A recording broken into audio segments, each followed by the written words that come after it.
time to kick off Shriek Week with Nigger Treat Live. Hi, I'm Brent. And I'm Candace.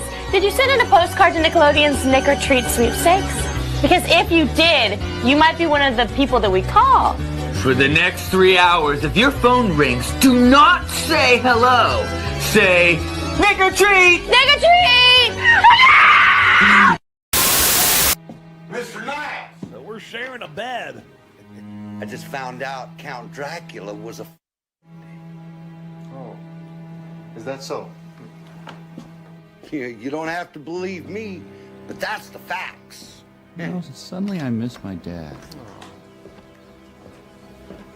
Weird things are going, weird things are coming, weird things are doing around here. Well, hello, Mr. Fancy Pants. I got news for you, pal. You ain't leading but two things right now. Jack and shit. And Jack left town. Son of... Let's see how you like a little Miak. Yuck. Yeah, Miak.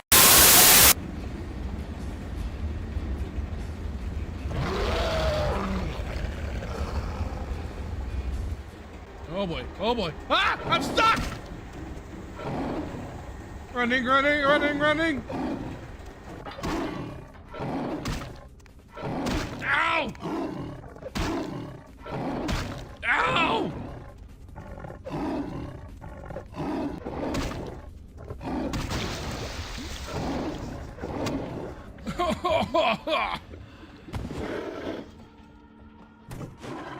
No, I'm not here!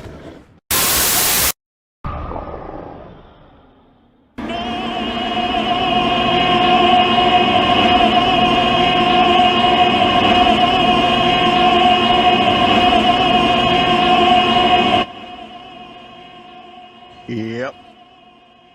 Mm-hmm.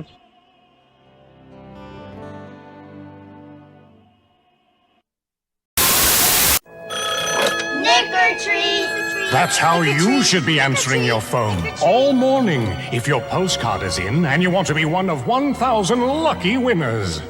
But don't just sit there waiting for your phone to ring. Keep watching for Halloween episodes of your favorite shows. It's a Nickel Treat Saturday today. Brought to you by Play School's Dolly Surprise and Nickelodeon, the only network for you.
Hello and good evening, everyone. Welcome back to another episode of Saturday Night Sith. After a 2-week hiatus, we are back, baby. We're back.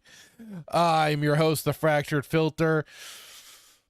And with me tonight is, as always, my friend, my compatriot, my buddy in all the madness, Jay Hitman. How are you tonight, sir? Good. Not the man, the myth, or the legend, but we're back. Yeah, you know, you got to start somewhere, right? Can't just jump right to the myths and the legends. Got to build that up. Slow and steady wins the race, as I always say. Indeed. So yeah, I've been away for a little bit. There's been some news that has been piling up here and there, although some stuff that's dropped very recently that I'm looking forward to torturing you with. But yeah. Ugh, I can only imagine. It's John Bodega. No. Good. I Who is John Bodega? I don't know. I was going to ask you. Damn. I don't know. Well, we're screwed on that one at least, but there are other things, because at least some good news, some bad news, some in between. We'll see how it factors into everything. But I'm looking forward to especially one thing that I that cropped up. Funnily enough, this would, if we did go live last week, this would have been missed. I think as soon like after we'd probably closed shop, it would have been like the following day. This one particular bit of news would have dropped, and it was like, oh, that just figures as always. Our usual luck, but we've gotten some time to simmer, so we've gotten some time to simmer. And we've already got some people in the chat here. I had to update my Stream Ninja, so I didn't catch the first initial comments, which we did have. Lighthaven, hello, how are you doing? I swear I hate YouTube, and I'm bad with names as it is. But it was the first in with the LMAO. I do recognize Small Time Republic. Hello, saying Nick or Treat. Great marketing idea on paper, just not verbally. Dude, it's the most hilarious thing in the world. And then now... Oh, God damn it. They can't hear me. No. You're fine. It's just, again, the Stream Ninja stuff. I didn't realize I had to recopy some links so I can do the featured chat. Hang on really quick.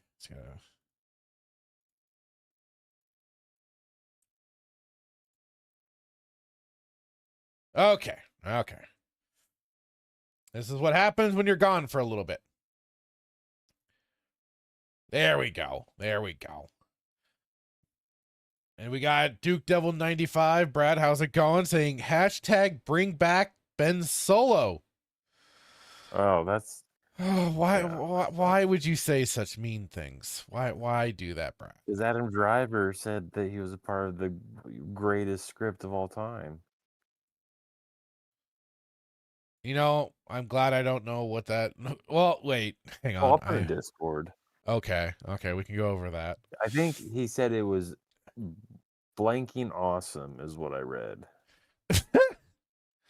Those things don't go together with Disney Star Wars, though. Well, if you're a shill, it does. Fair enough. With the like him with the who? Duke Devil saying it was Iger all along. Yes, always Iger. Yes. And yeah, YouTube is drunk again. Nerdy Neo, how's it going, buddy? Saying can't stay, but glad you're back. Dropping a like, and we'll catch the replay. Can count on you as always for that, sir. Thank you very much. Have a great evening. Whatever you got planned. Small Time Republic says yes. Duke Devil, Kathleen is big Darth Bane, the big Darth Bane fan, and wanted to explore his story. Yeah, okay. Oh boy. And I'm glad to hear it, sir. Saying, Lighthaven saying, I'm good. Gonna go to a Halloween party in a couple of hours. Oh, cool. People getting Halloween parties out of the way a week in advance, eh? There you go. It's one way to handle it. Okay, so you say you have the link? I might put it in there. If not, it's on. It's definitely on our favorite Bounding into Comics. Let's see.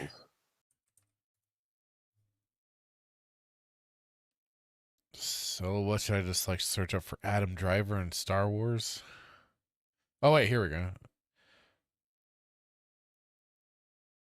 Oh, is this it? The Steven Soderbergh says he did not enjoy hiding the hunt for Ben Solo from fans. It really did need to remain a secret. What? Is that what? I don't know if that's what I...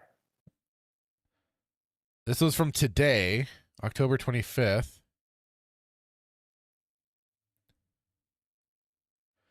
Hunt for Ben Solo.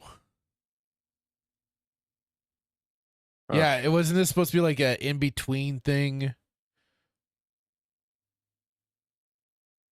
thought it was supposed to be like a sequel, like a solo film, or no, so like not like Han Solo, but like a standalone. I don't know what I read.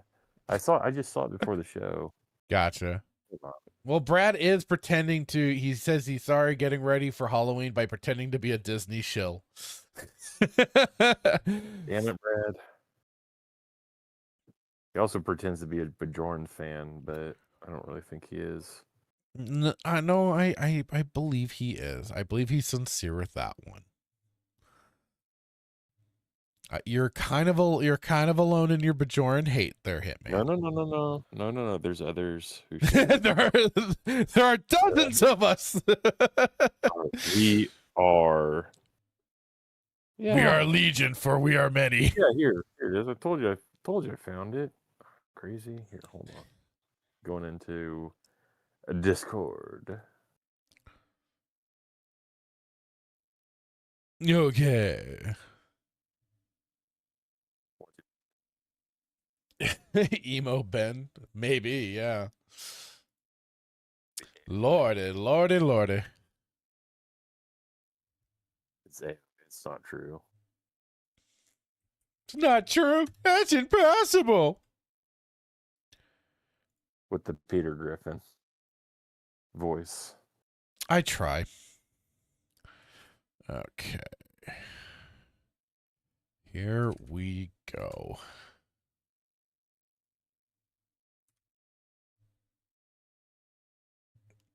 Oh boy. All right, here we go. Got it for you, and here in the Discords. Then we'll slap it on over to. All right, here we are. Star Wars lead Adam Driver was working on a Kylo Ren solo film, but Disney said no. One of the coolest fucking scripts I had ever been a part of. And further proof that Disney has absolutely no idea what they're doing when it comes to Star Wars, sequel trilogy star Adam Driver has revealed that though he once and Lucasfilm were once bro, this is bad. Ready to go on a particularly exciting Kylo Ren solo film, the idea was ultimately and definitively snuffed out by the House of Mouse's leadership. Did anybody really want more? I mean, come on, man. Driver offered this bit of Star Wars trivia while speaking with Associated Press Jake Coyle as part of the press tour for director Jim Jarmusch's upcoming father, mother, sister, brother. What the whatever. I don't know what I saw. An anthology film whose 3 entries all center around siblings reuniting in the wake of their parents' death, and in which he stars in one segment opposite The Big Bang Theory star Mayim Bialik? I don't know. At one point, reflecting on his recent filmography, the actor explained that the reason he gravitates towards roles offered by such auteur directors like Jarmusch, Francis Ford Coppola on Megalopolis. I always want to say Metalocalypse. God damn it. Or Michael Mann on Ferrari was because, quote, they're seemingly few and far between and are making films that feel like they were directed by a person. Oh, what are you saying, Mr. Kylo Ren, sir? What are you saying? Are you saying Lucasfilm does not direct their own movies? What are you talking about here, sir? Are they using AI already? Say it isn't so. To this end, Driver then recalled how Hollywood's current obsession with producing safe and easy franchise products over anything even remotely experimental or offbeat, even the fuck? Sorry, suddenly a bunch of honking outside.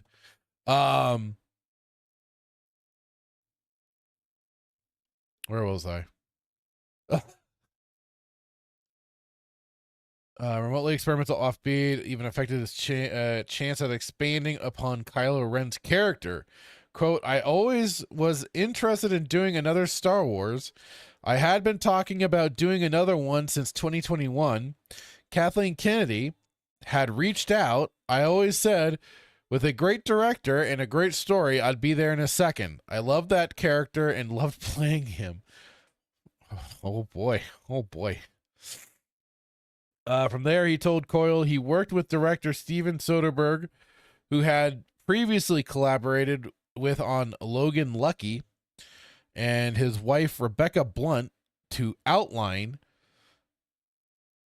the story. The trio then tapped filmmaker Scott Z. Burns, his own relationship with Driver, coming by way of his lead casting in his 2017 film The Report, to pen a treatment which the actor described as, quote, one of the coolest, expletive, scripts I had ever been a part of. That's right, you bastard. You killed Han Solo. Unfortunately, Disney did not agree. Quote, we presented the script to Lucasfilm. They loved the idea. They totally understood our angle and why we were doing it. We took it to Walt Disney Company CEO Bob Iger and Walt Disney Studios CEO Alan Bergman, and they said no. They didn't see how Ben Solo was alive, and that was that. That's where they draw the line? Suddenly? For God's sake, somehow Palpatine has come back. You're telling me they couldn't somehow bring back Adam Driver? Bring him back, resurrect him from the dead. You want to? Well, you don't want to, but I mean, these idiots could. And it'd probably make all the Raylos happy. The what? The Rylos? Raylos? Oh no. I forgot that was a thing. Yep. Further quote here, it was called The Hunt for Ben Solo, and it was really cool. Is that like the search for Spock? But instead it's just The Hunt for Ben Solo. But it is no more, so I can finally talk about it. The NDA opened up for you. Closing out his tease of the Kylo Ren film that never was, Driver ultimately admitted that the decision not to move forward left him truly baffled. As, quote, we wanted to be judicial about how to spend money and be economical with it, and do it for less than most, but in the same spirit of what those movies are, which is handmade and character driven. Further quote, Empire Strikes Back being, in my opinion, the standard of what those movies were, he explained, but Soderbergh is, to me, one of my favorite directors of all time. He lives his code, lives his ethics, doesn't compromise. Watching filmmakers not get the money they need is frustrating. I don't think I'm a value add, but I'm always down for the cause because I love those filmmakers and their films. I'd rather do a Michael Mann anything. Pressed for comment by AP, Soderbergh himself asserted, I really enjoyed making the movie in my head. I'm just sorry the fans won't get to see it. Aw, shucks. At current, Driver's next film appearance, the aforementioned Father, Mother, Sister, Brother, is scheduled for a theatrical release in the United States on December 24th. Well, there you have it, folks. You were cheated out of a Ben Solo sequel movie. How do you feel? Were they really going to do it? I think this is like buzz just for their movie, and they're using extra like name value stuff to get eyes on their product, which I don't disagree with that tactic by all means, but yeah. Yeah, but I just don't see it. But you know, if Rilo is as popular as, people say, then I don't know. I don't. The word I'm dumbfounded by the fact that they would even consider doing a Kylo Ren spinoff. Like how I don't even want to know how it would go down. Or but you're curious. You're damn curious. Kind of sick, sadisted Brad kind of way, I guess. But I mean, you said you've been watching Below Decks, right? And Strange New Worlds, so you're on the path, sir. You're on the path. It's Brad's fault, though. Not Why mine. is that Brad? How is that Brad's fault? Because listen, he didn't put a gun to your head and said, you have to watch these horrible new Trek shows. No. Okay, this is how he does it, though, because he makes egregious comments about like what's taking place in some of these shows, and it's like a train wreck. You can't help but watch it. You want to turn away and you don't want to watch it, but like you have to. You listen. If you're a man of, if you're cut from the same cloth, a man of the enterprise, you've got to investigate this. Listen, I don't want to watch it. It just kind of happens. You just feel compelled to that. You just get drawn in, and you have to see where the story goes. Misery likes company. Okay, I don't. It's kind of how it happened, I guess. Well, that's why I'll just enjoy watching Brad's reviews, if anything. Well, why haven't you watched it? You should be watching it too. Because it's Kurtzman Trek, and I don't give a shit. I don't either. I enjoy watching our Deep Space Nine, and I'd rather than watch either than the original series, if anything. Telling me you don't want to see Mark Henry as a Klingon? We got that in Deep Space Nine. I don't need to see Mark Henry Klingon anywhere else. You don't want to see a big mother loving black dreadlock wearing. I mean, you don't want to see that? Who wouldn't want to see that? Gold sash wearing, dreadlock toting Klingon with sharp razor. But again, I don't have to go anywhere else for other than Deep Space Nine to catch this stuff. So I'm good, brother. I'm good. I don't understand why you wouldn't want to be a part of that, though.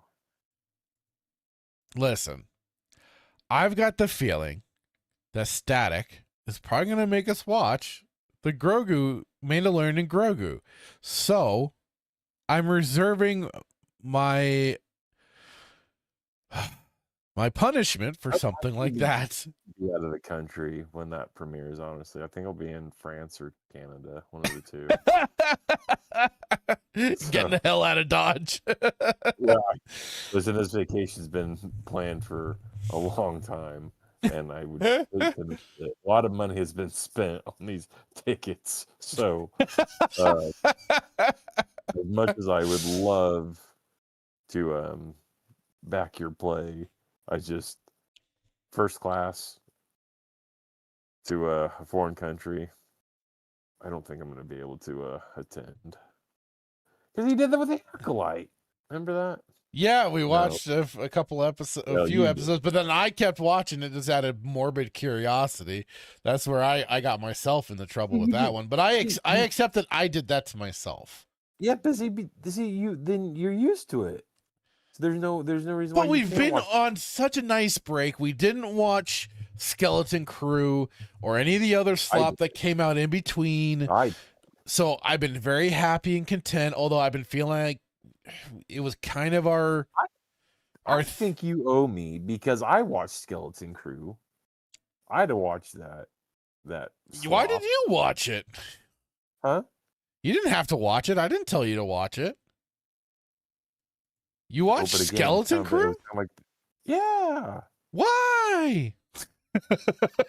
I don't know why. I think it was because Static probably told me to, or so. I don't know.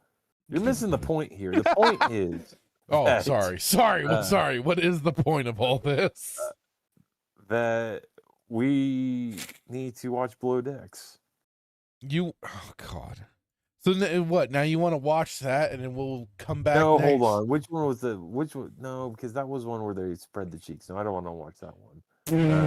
I thought you did. I thought you were watching that one. No, not after Naked Time. Yeah, not after that one. That was bad. That's the line. That was politically and emotionally damaging on all levels. So no.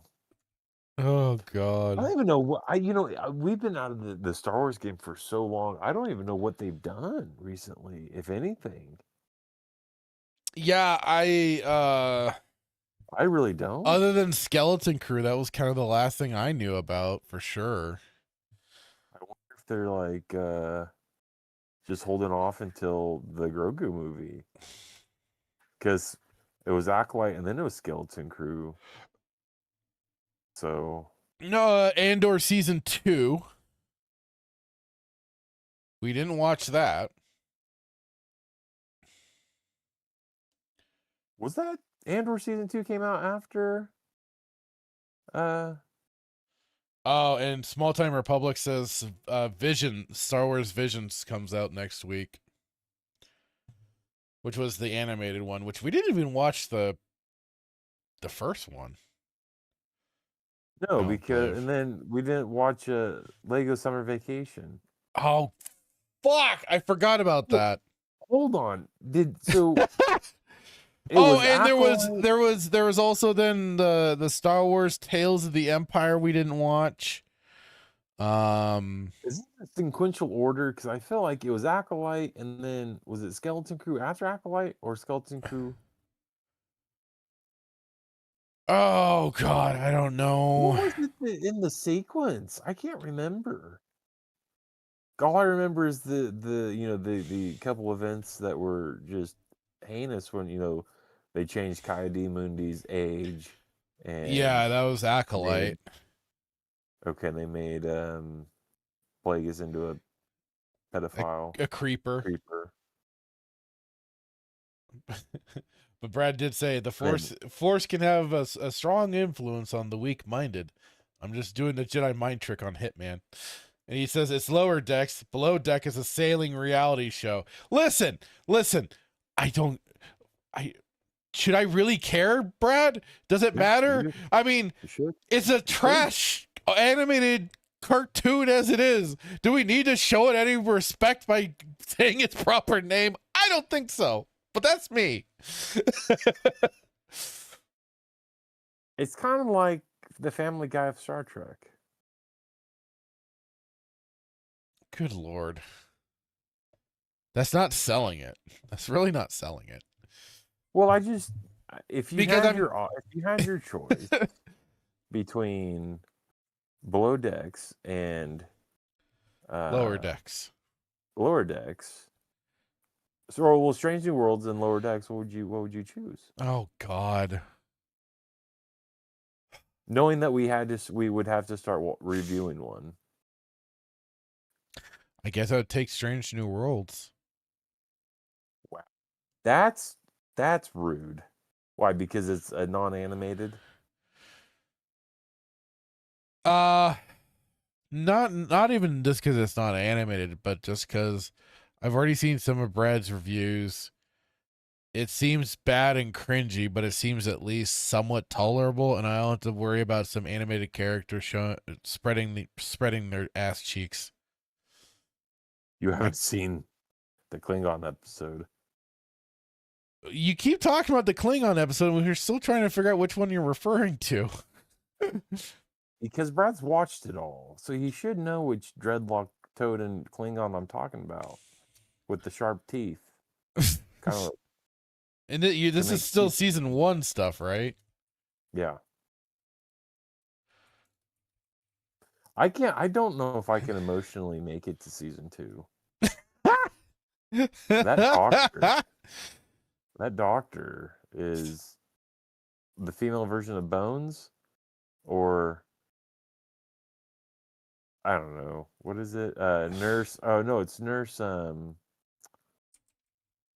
McGo. What's her name? Nurse. Whatever her name is. Tits Campbell? McGee. No, Nurse Campbell. I think it's Nurse Campbell. Let's see here.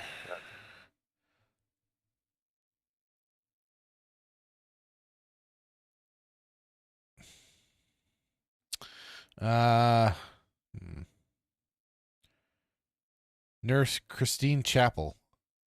Chapel, not Yeah. Campbell. Chapel. You were you thinking of Campbell's soup? Yeah. 'Cause I want to drown myself in it watching her. I was gonna say, are you hungry or something? Oh, I just want to just drown myself in chicken noodle soup after watching her act. Christine Chapel. Because she was a nurse off the original series, I believe.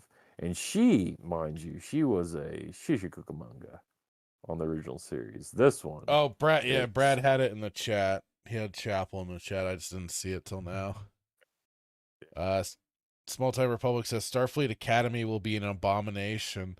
I watched Brad react to one of the trailers that didn't give away anything because he said with one of them, one of the trailers was real spoiler heavy for anything DS9 related, so he did not go into one of those, but he went into one of the more recent ones, and yeah, that looks like hot garbage. It looks like a dumpster fire waiting to happen. What, Strange New Worlds or Below Decks? Starfleet Academy. Well, when is that supposed to come Which out? I think he's going to make us watch. I don't know. I don't know if Brad's going to do that to us or not. Probably. He's going to channel his inner Static and make us watch.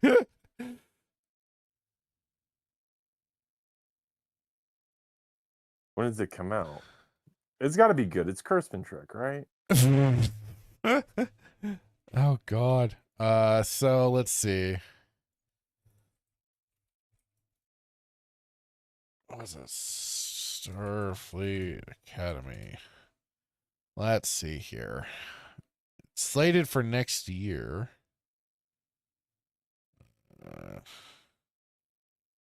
January 15th, 2026 is the season 1, episode 1.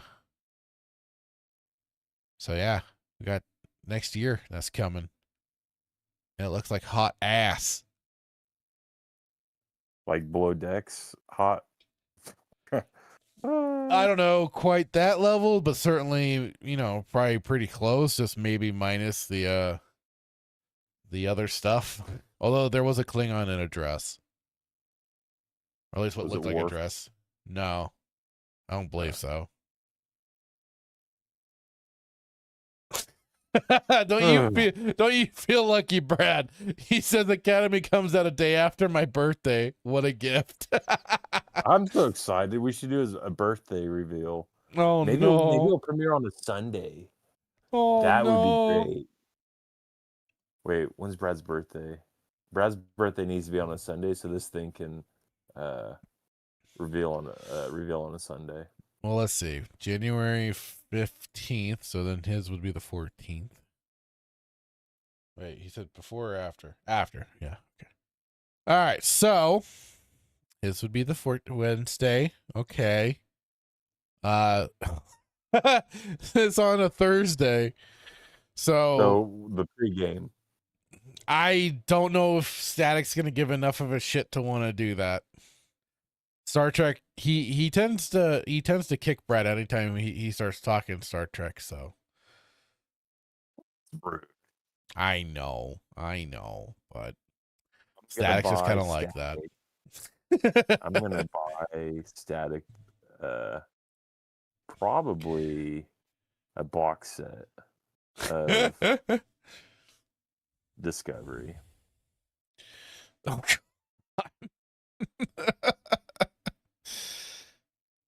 How to not get somebody to watch Star Trek? Gift them that. I'm gonna buy Static and STD. Star Trek Discovery. Phrasing. Lighthaven says, visions. Nah, I'm too blind to see that. We all are too blind to see that shit. Oh, Lord have mercy. Lord have mercy. Let's see. Let me get something really quick here. This is before we go into another part of this. Let's see here. Where did I keep that? Nice little... Oh, here we go. Here we go.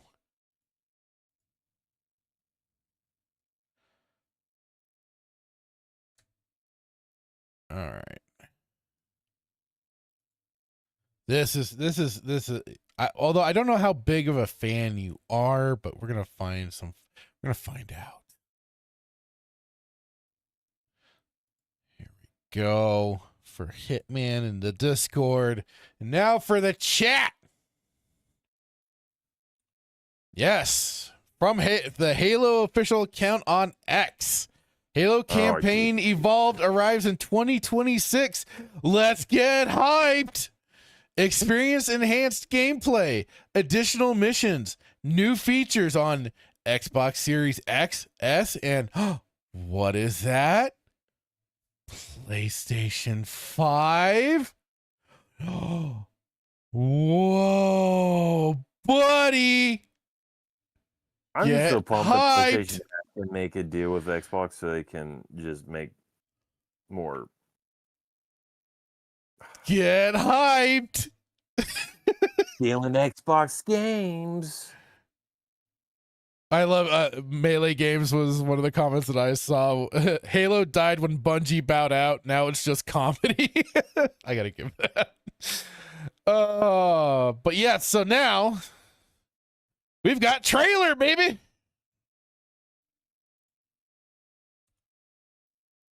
Close that. Boom, full screen that bitch. Let me make sure also that it can be heard. Because I gotta share the love with all the fine folks out there. All right, there we go. There we go. Let's go. See? Even look at that. Look at that. Wait. Hang on. Come on. Give it. Oh, come on. Oh, look at that. Look at that. Beautiful PlayStation logo right before your Halo. Oh, isn't it beautiful? Isn't it beautiful? Don't you just love it? You can burn.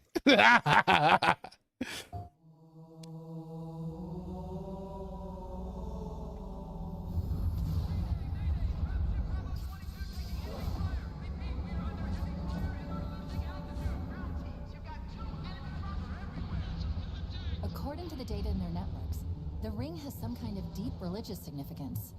They call it Halo. They believe that Halo is some kind of weapon. What sort of weapon is it? One with unimaginable power.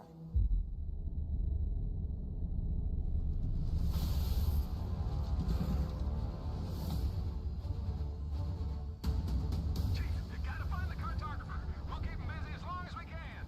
Fire Team Charlie, we're on our way. Touchdown! Hit it, Marine!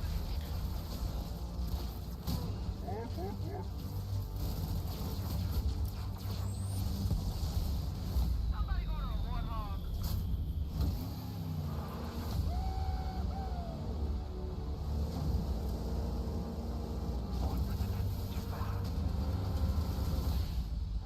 The Covenant are putting up a real fight. The cartographer must be here. Lock and load, rock and roll! Give them hell, Chief.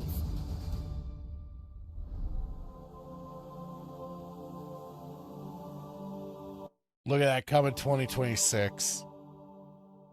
Was this just is it a remake? Like, what is this? Is it a remake? Look at that. Play has no limits.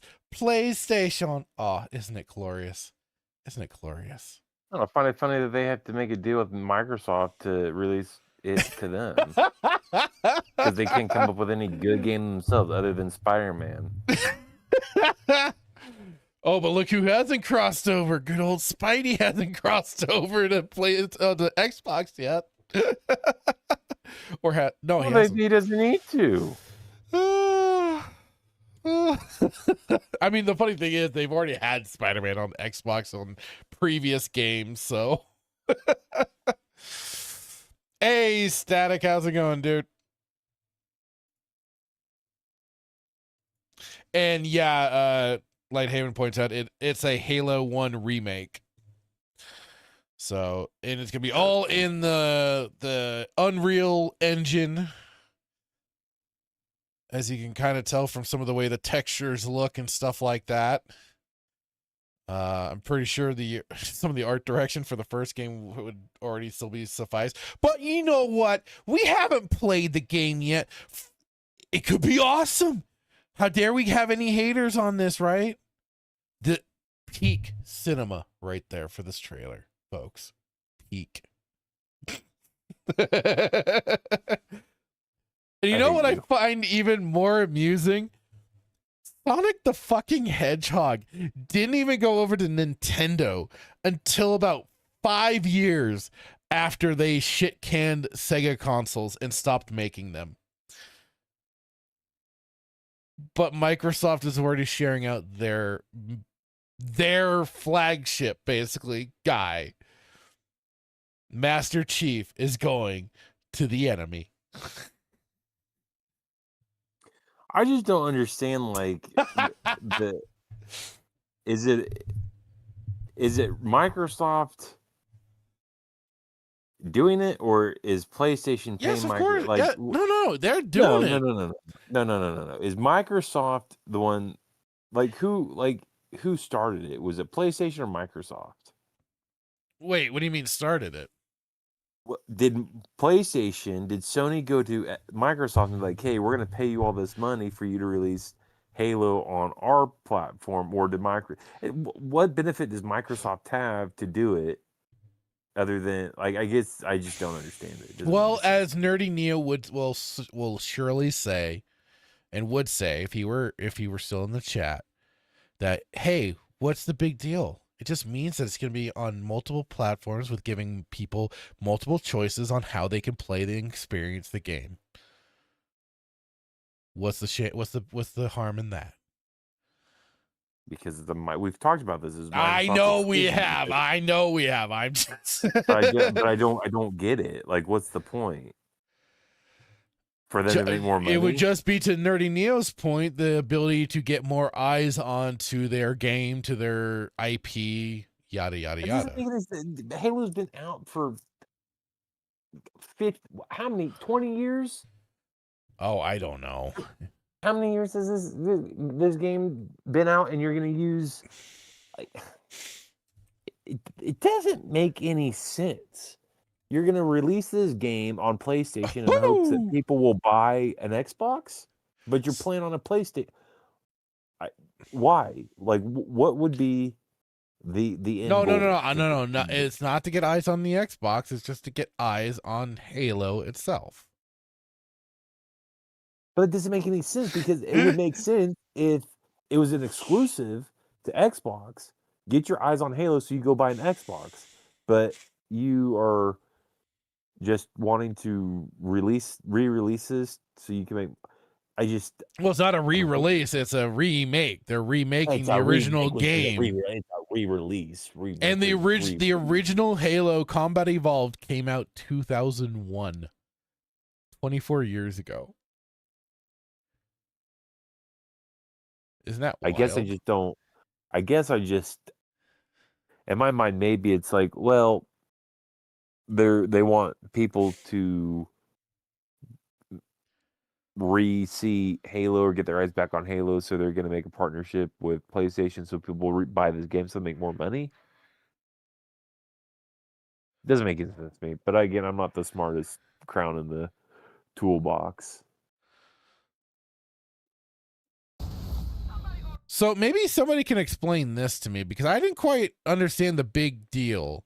Like, somebody pointed out that you can now see the needler, the ammo. Why would that be a bad thing? Is it a bad thing? Well, yeah, I don't know. Like the way they were pointing it out, they made it out the way to do so almost made it sound like a bad thing. So I'm just like, is that a bad thing or is it a good thing? Like, has a little little display for it because it'll show the each one starting to shoot out. So I'm like, well, that's not bad, but I could be wrong. Lighthaven says there like because it wasn't in the original. I would assume. maybe, yeah. Lighthaven says there is 13 minutes of gameplay. Oh boy, should we find that? Should we find that, chat? Check it out. And he says it's because Xbox is not making any money since they went all digital, so they went third party. Bro, that is the funniest damn thing because at my store where I work, our Xbox section is now basically just the hardware. There are no games other than the digital cards you can pick up and maybe now the new releases, but that is it. Otherwise, then they also have some stupid now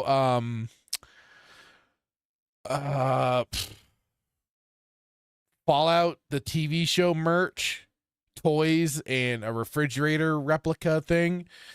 And that's basically what makes up the Xbox section now.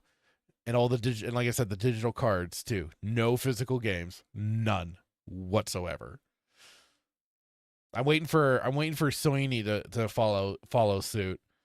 And he says all Xbox games are on PlayStation. Gears and Forza are on PlayStation.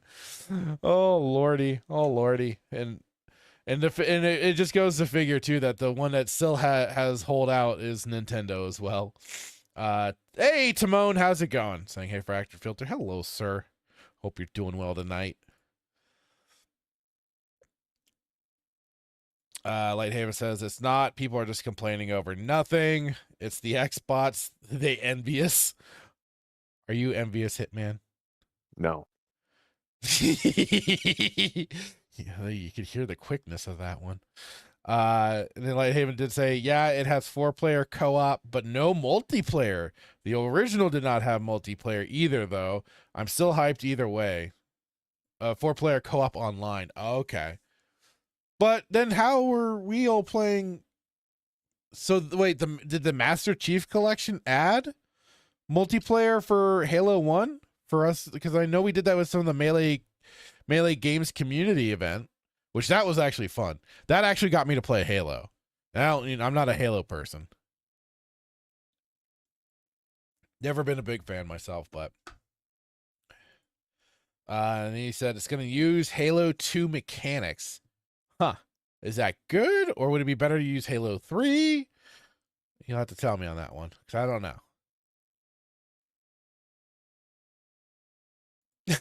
Timon, exclusives for consoles only fail when they suck. Fair enough. And he says, now you can play Halo 1 from a private server. Oh. And he said, which he did it too. Gotcha. Okay.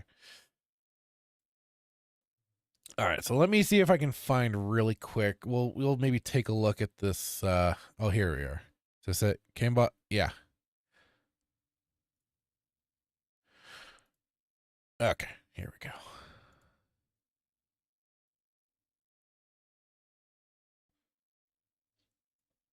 Timon says if Nintendo didn't have exclusives, they wouldn't sell any hardware.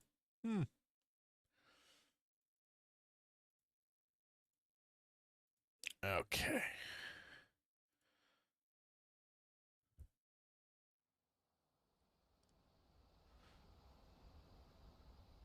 Hang on. It looks like it's going to be partly... Oh. The Covenant believe that what they call the silent cartographer is somewhere under this island. The cartographer is a map room that will lead us to Halo's control center. Don't care. Let's just get to the...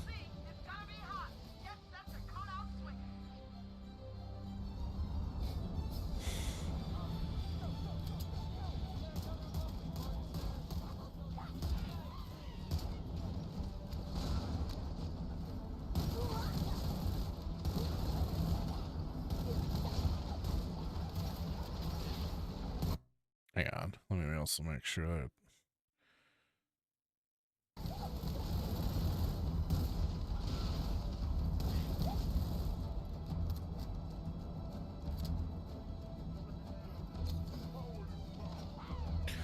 You know, it's probably just me because for me, I have like my mouse sensitivity jacked all the way up. So I'm all maybe seeming all twitchy and quicker. But it's like, to me, when I see the movement from this, it just looks so slow.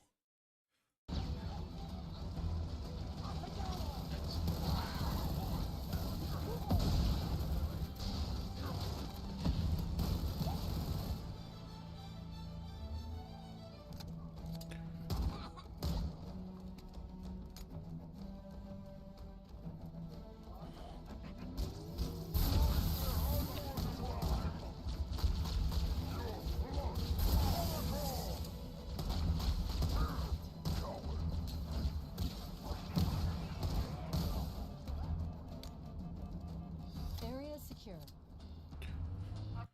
Affirmative. Echo 419 inbound.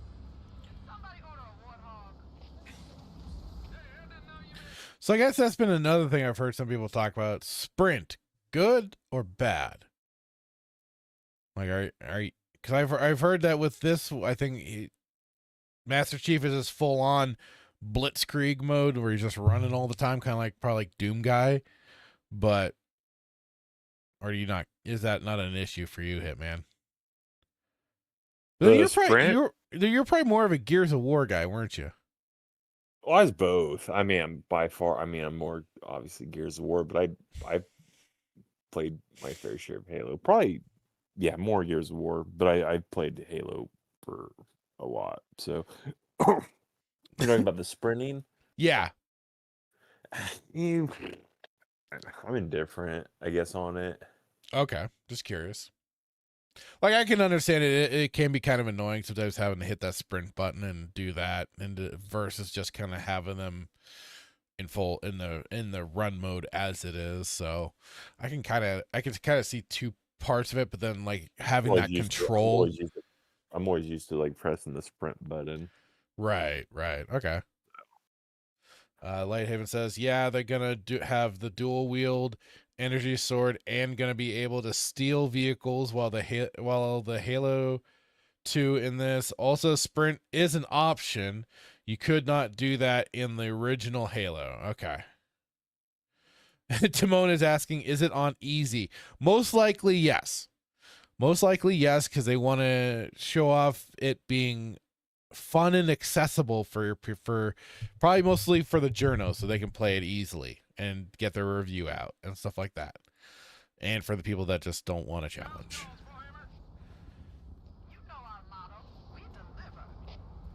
Shit, we deliver, honey.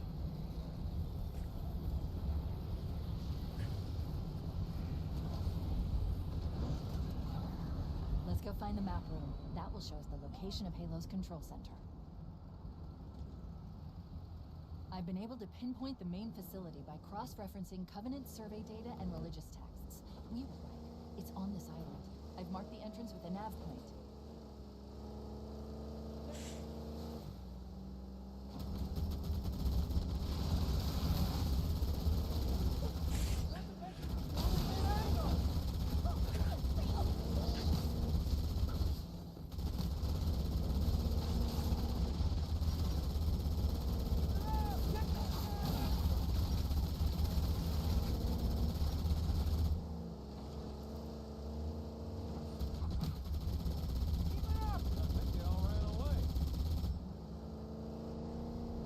If they make the Warthog easier to control in this game, then they've ruined it.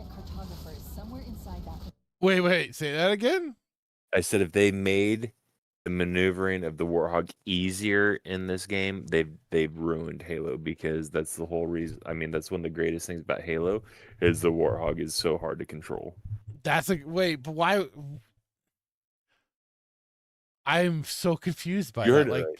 You understand my logic. I do. I'm just trying to understand it, because to me, I'm like, it looks like it's handling so much smoother and better, and it doesn't look like it's not easily tipping it and handling like ass. Right. So I look at that as a good thing, a net positive, not a net negative. No, no, it's a negative. No. Okay. You've ruined the Warthog. The Warthog is hard to control. Don't fix it. If it's broken, don't fix it. No, that's the whole point. That's the years and years and tears and sweat have been poured out trying to play the Master Chief Collection and trying to control a warthog. Don't fix it. Okay, I'm But you learning think it's a something good new thing. today. But you're thinking it's a good thing. Well, yes, better handling on cars and vehicles, especially for when you're doing wartime stuff, is No. generally preferable. Yes. No. You No? can't. That's the whole reason why you play Halo is to get pissed off while you try to drive the warthog. Oh, so I was doing it wrong the whole time. Right. Yeah. See, even kind of Timon, I think, is a little confused. He says the greatest thing about Halo is the shitty handling of the warthog. Well, one of the greatest things. There's many aspects of it, but that's one of the greatest things. The one of them. Okay. To have that thing, you sneeze and barely tap the joystick. The thing's going over. I am learning something new today, and I am always happy to do so. They're already inside. We have to get in there and stop them before they learn the location of the control center.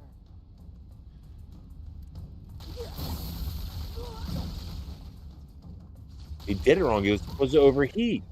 What's that? That gun's supposed to overheat. It didn't. He didn't get burned. He didn't get a plasma burn. He might be controlling his shots. No. So you can't control that gun. There's no controlling that gun in the real game. It looks like they are. Oh wait, is that? Hold on, I could be wrong. Maybe that's not the gun that overheats. No, it's the pistol that overheats. Never mind. I'm sorry. I checked my copy. You right. I'm wrong.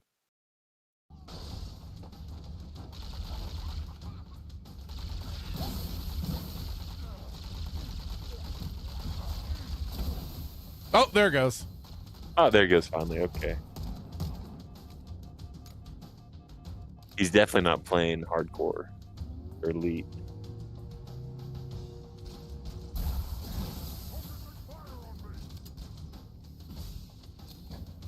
The Covenant are putting up a real fight. The Cartani. I was, other than the Needler, I could not stand any of the aliens' weapons. I thought they were all hot garbage. You don't like the sword?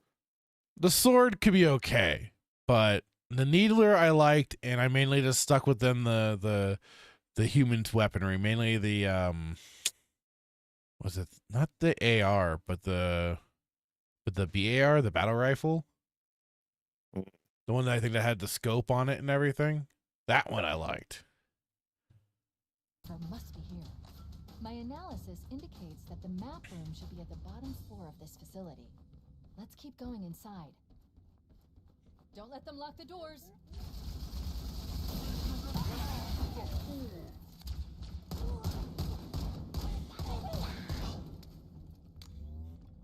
Interesting. I underestimated the Covenant's understanding of Halo's subsystems. We need to find the security override to get this door open. Cortana to Keys.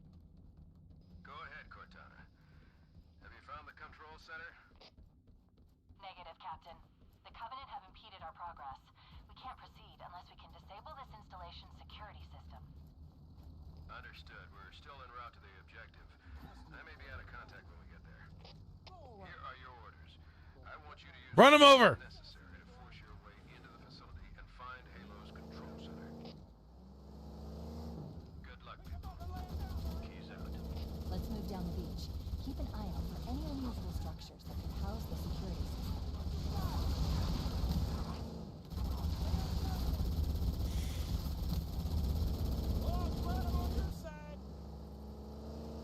Now, let me just get to the chat really quick. Lighthaven with the wart. Timon says, is the same point defenders of Shadow of the Colossus when speaking about how that stupid horse. I never played Shadow of the Colossus. That is on my list of games that I need to play. Mechanics works. Lighthaven says, I like the battle rifle from Halo 2. see I mostly played. I'm trying to think. Is either I want to say Reach or ODST. And then I played a lot. Like I said, I'm trying to remember the multiplayer that I played a lot of. It might have been 4, but I'm not sure. I just remember they had the headshot mode, and that was my favorite version to play because otherwise I can't stand the whole shields and stuff like that. Like, give me the ability for at least a close enough one-hit kill, and I am fucking game. And so, yeah, I just forget what the mode was called. Timon, quote, "It's supposed to be shitty to make the player feel how hard it is." And then Timon says, Ratchet and Clank's weapons are better than Halo's. Oof, I think them might be fighting words. All right. It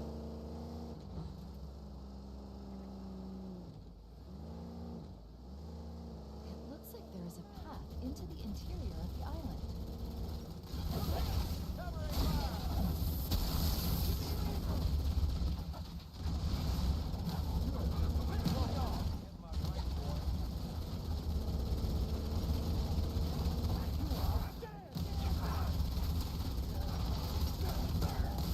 Down, man. Triggers down.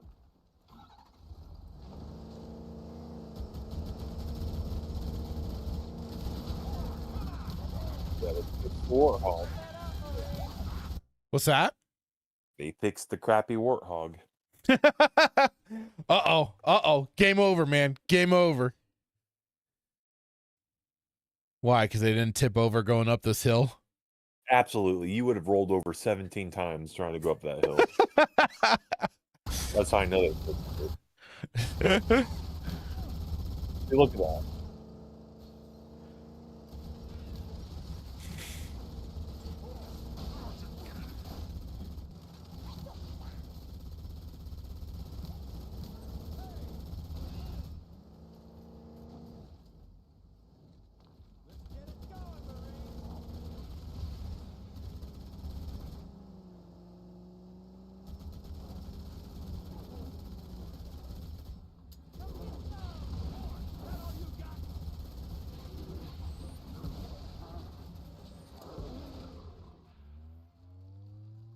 Now, again, like, this is probably just me, but I swear sometimes the combat just looks kind of clunky.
I remember those guys were harder to kill. Say that again? I remember those guys were harder to kill. So this is probably like on easy mode or something like that. Then would be my guess. It's because it's just to show off some of the gameplay. It's not to show it off at like the uber difficulty, which then they'd probably be getting smoked. But because they want progression, they want to at least show off the level, so they have it set to a certain difficulty to be able to do all this. Yeah. Use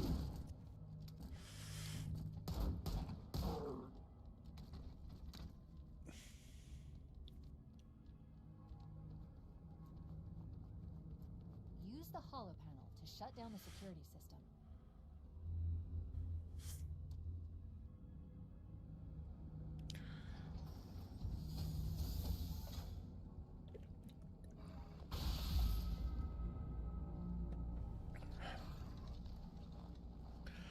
Ooh, Gold Boy here's ready to play. That should open the door that leads into the main shaft. Shaft. We need to go to the main facility. Let's head back down the beach. Mayday! Mayday! Dropship Bravo 22 taking enemy fire! Repeat, we are under heavy fire and are losing altitude! Understood. We're on our way. They stealth now?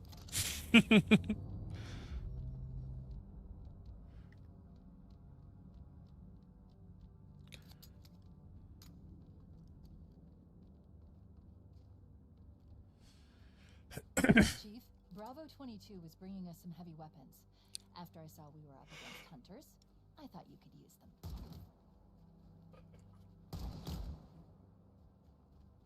Oh, come on, Chief. No headshot?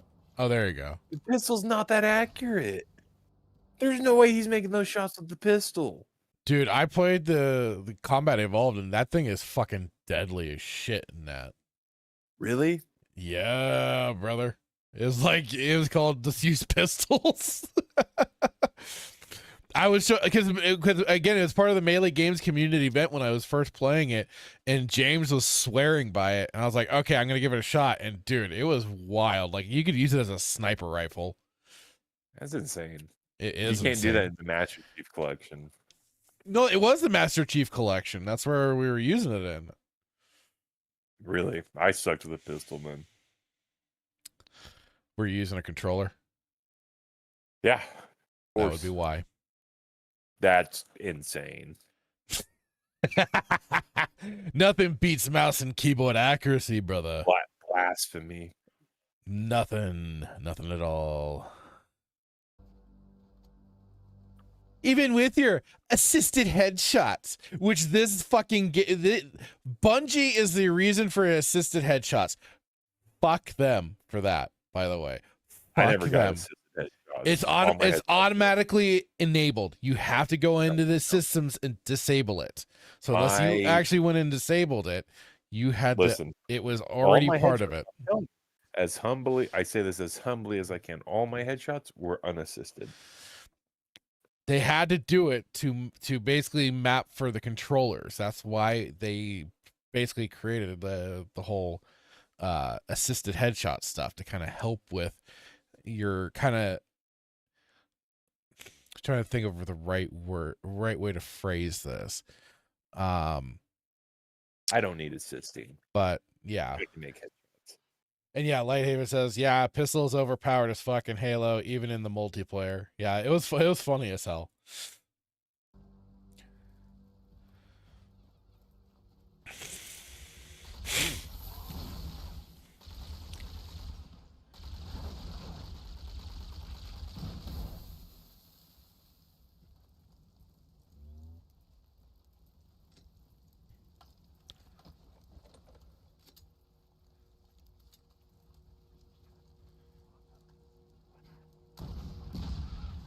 Really? You use a rocket launcher on that one little guy?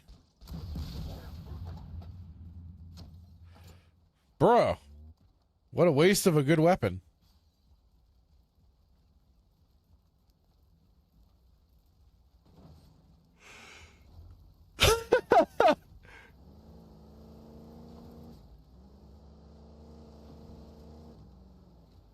Olivia just rolled it over and it's like new.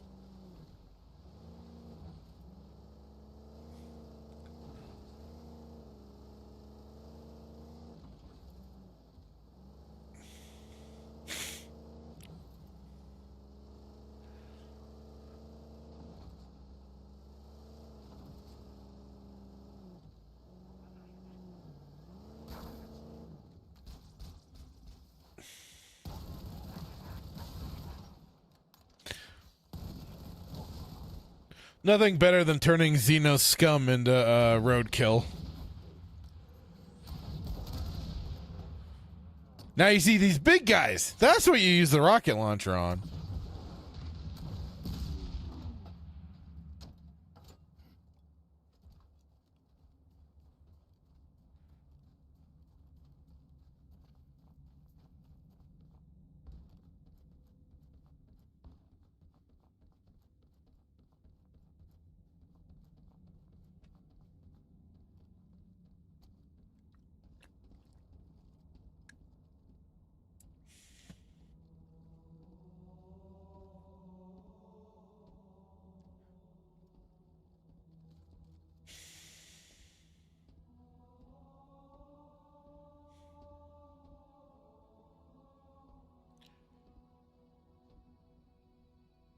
Did he always walk like he looked like he needed to take a shit? Always. Oh, okay.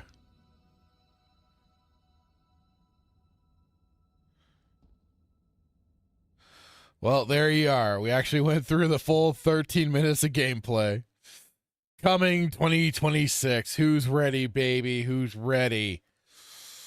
Xbox Series X, Xbox on PC, Xbox Cloud, Steam, and PlayStation 5. The PlayStation, the what was it? The Sony ponies get the halos. Master Chef is now with the Sony ponies. Well, there you have it, folks. Go play the original. And if you're a PlayStation owner, man up and get a real console and buy an Xbox and play the Master Chief Collection. Oh, it's stupid. I love that you can keep that sort of thing alive. What? The console wars. It just feels like it just for me like the console wars peaked with Sega and Nintendo. Like that was it. Once that was done. That was it. No, they continued on. The battle continued on, my friend. You were there. I saw it. I was there. I was there, Gandalf. 3,000 years ago.